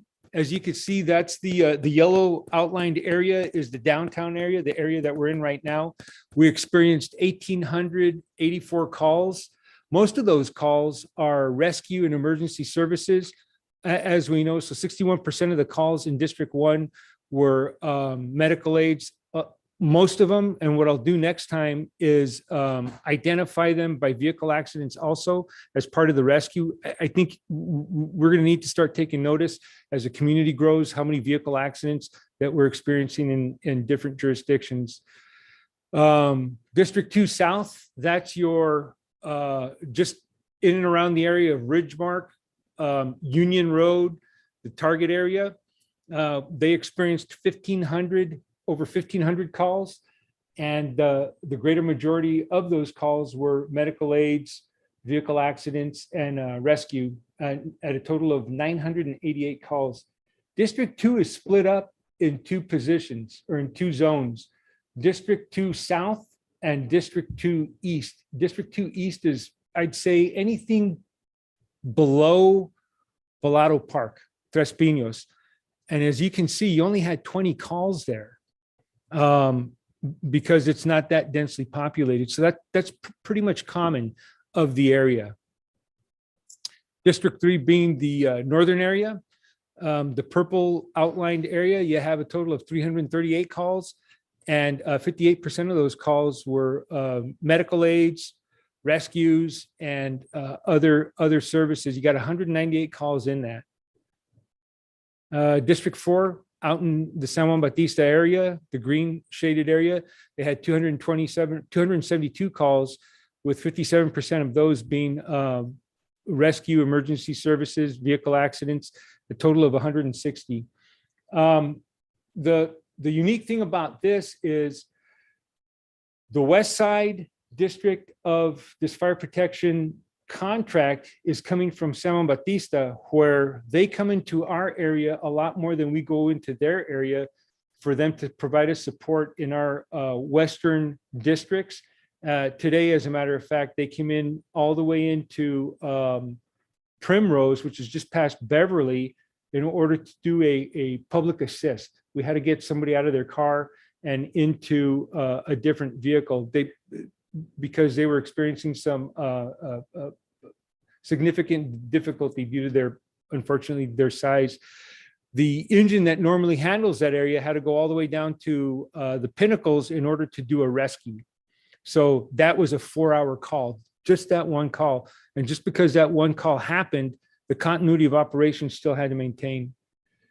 All districts, 64,000 population as of the 2020 census.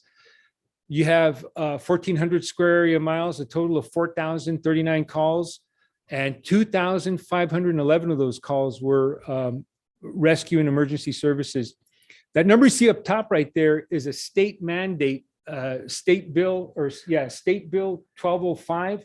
And what State Bill 1205 does, it ensures that just this jurisdiction will not have a ghost ship fire like Oakland did. So it's a requirement for the fire marshal of this district to do inspections on hotels, jails, hospitals, institutions, large gathering areas, and areas of concern that can put us in a predicament like Oakland did. And I hate bringing up that jurisdiction, but I mean, it's an example that we all have to use, and we don't want to suffer through it. Some of the accomplishments, we still do our outreach of first aid bilingual, English and Spanish, Safe Kids Coalition, which is the Buckle Up Baby, fleet management. We're buying a county type 1. We're expecting it in August. The type 1 engine are the engines that fight structure fires on the pavement. We have an off-road type 6, which is the smaller apparatus that's going to be providing wildland urban interface support due June 22nd. An off-road water tender delayed by COVID. So the chassis haven't been developed yet because of the material. And also with the type 3 off-road, the chassis wasn't prepared because of the material.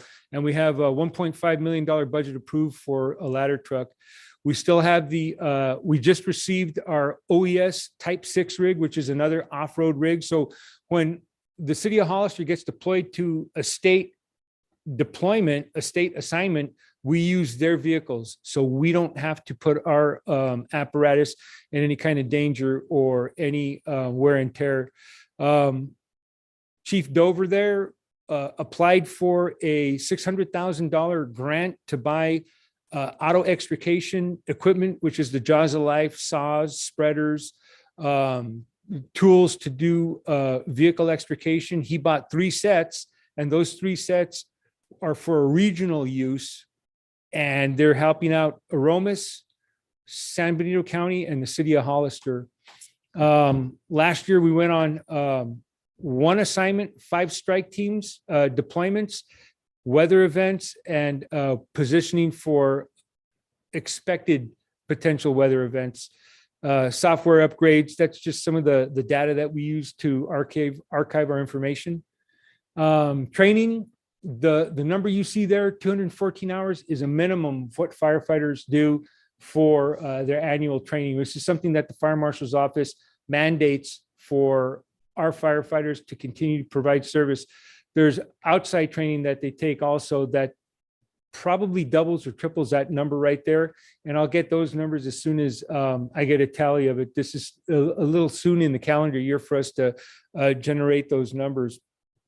The training tower that you see there is the training tower at the treatment plant that was purchased with grant funding from the Monterey Peninsula Foundation at a total of $600,000. It's a regional training facility.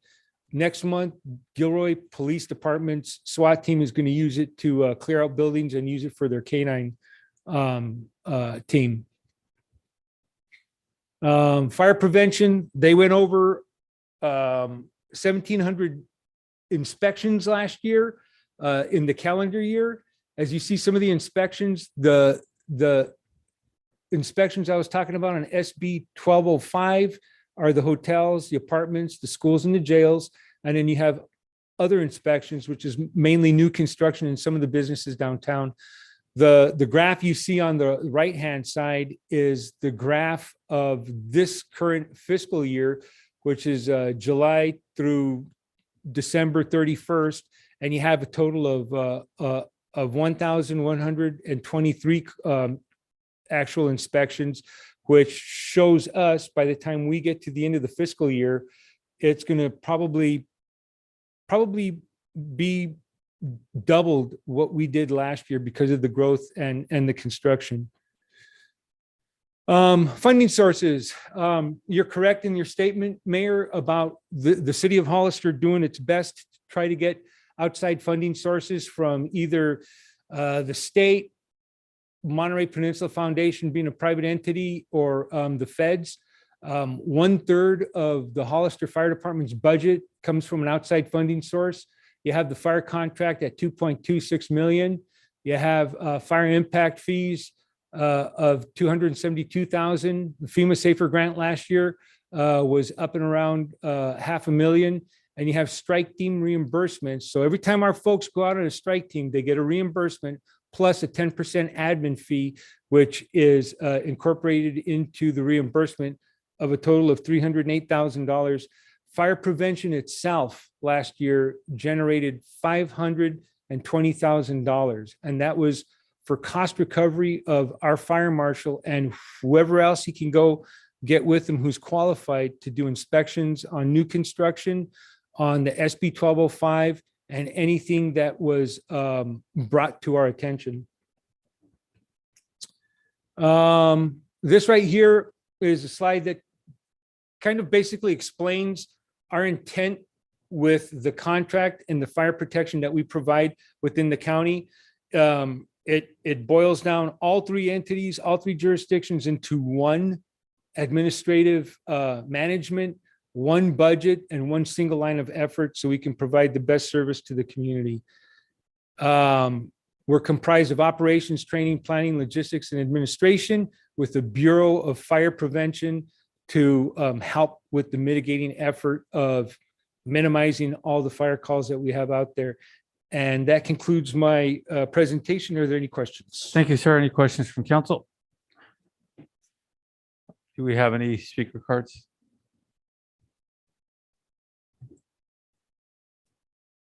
I have no speakers, Mr. Mayor. Thank you, sir. All right. Appreciate it. HIJ and K, there is no business. Is there a consensus to move back into closed session? Oh, yeah. Already got Yes. over. So We'll move back into closed session now. speechless. Yes. Thank you.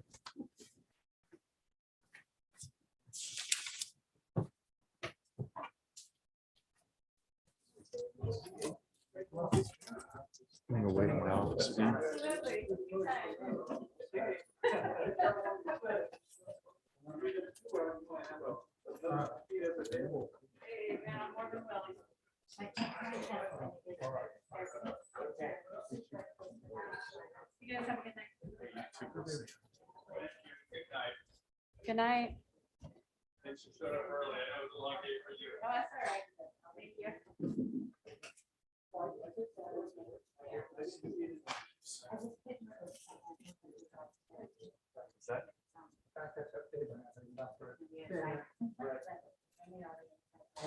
We're gonna do your gun.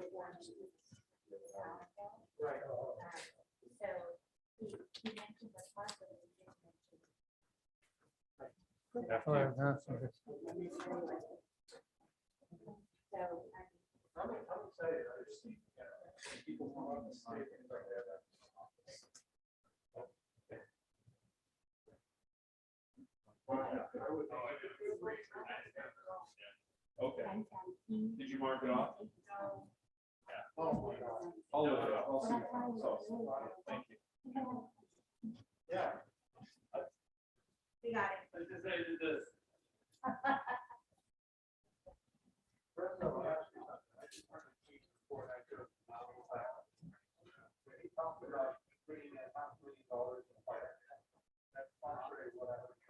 Yeah.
Yeah. Yeah. Thank you so much. You can have it. You can answer all. You know, they're gonna want to answer. All right. All right, thanks. Thank you.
Quickly.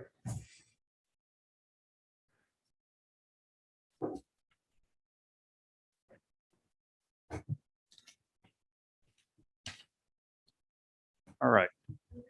I don't think Roland's calling back. Is he back in already? Look at I'm him. here. Look at you go. This time we're going to resume the meeting of February 7th, 2022. City Attorney, will you please report out for closed session? Thank you, Mr. Mayor. The report out of closed session is that regarding those items agendized for closed session discussion, the city council discussed those items and direction was given to staff. And the city council recessed from closed session at 10:26 p.m. That's all, Mr. Mayor. Thank you, sir. Is there a motion to adjourn? So moved. Second. Motion and a second. Third. All in favor? Aye. Wait, Mayor, because we're partially Zoom, do we need to do a roll Oh, call? we need a roll call. Forgot. Roland took off. Roll call vote. Councilmember Resendez, Aye. Good catch. Councilmember Morales, Yes. Councilmember Burns, Yes. Vice Mayor Perez, Yes. Mayor Velasquez. Yes. Motion carries 5-0 unanimously. Thank you. Good night.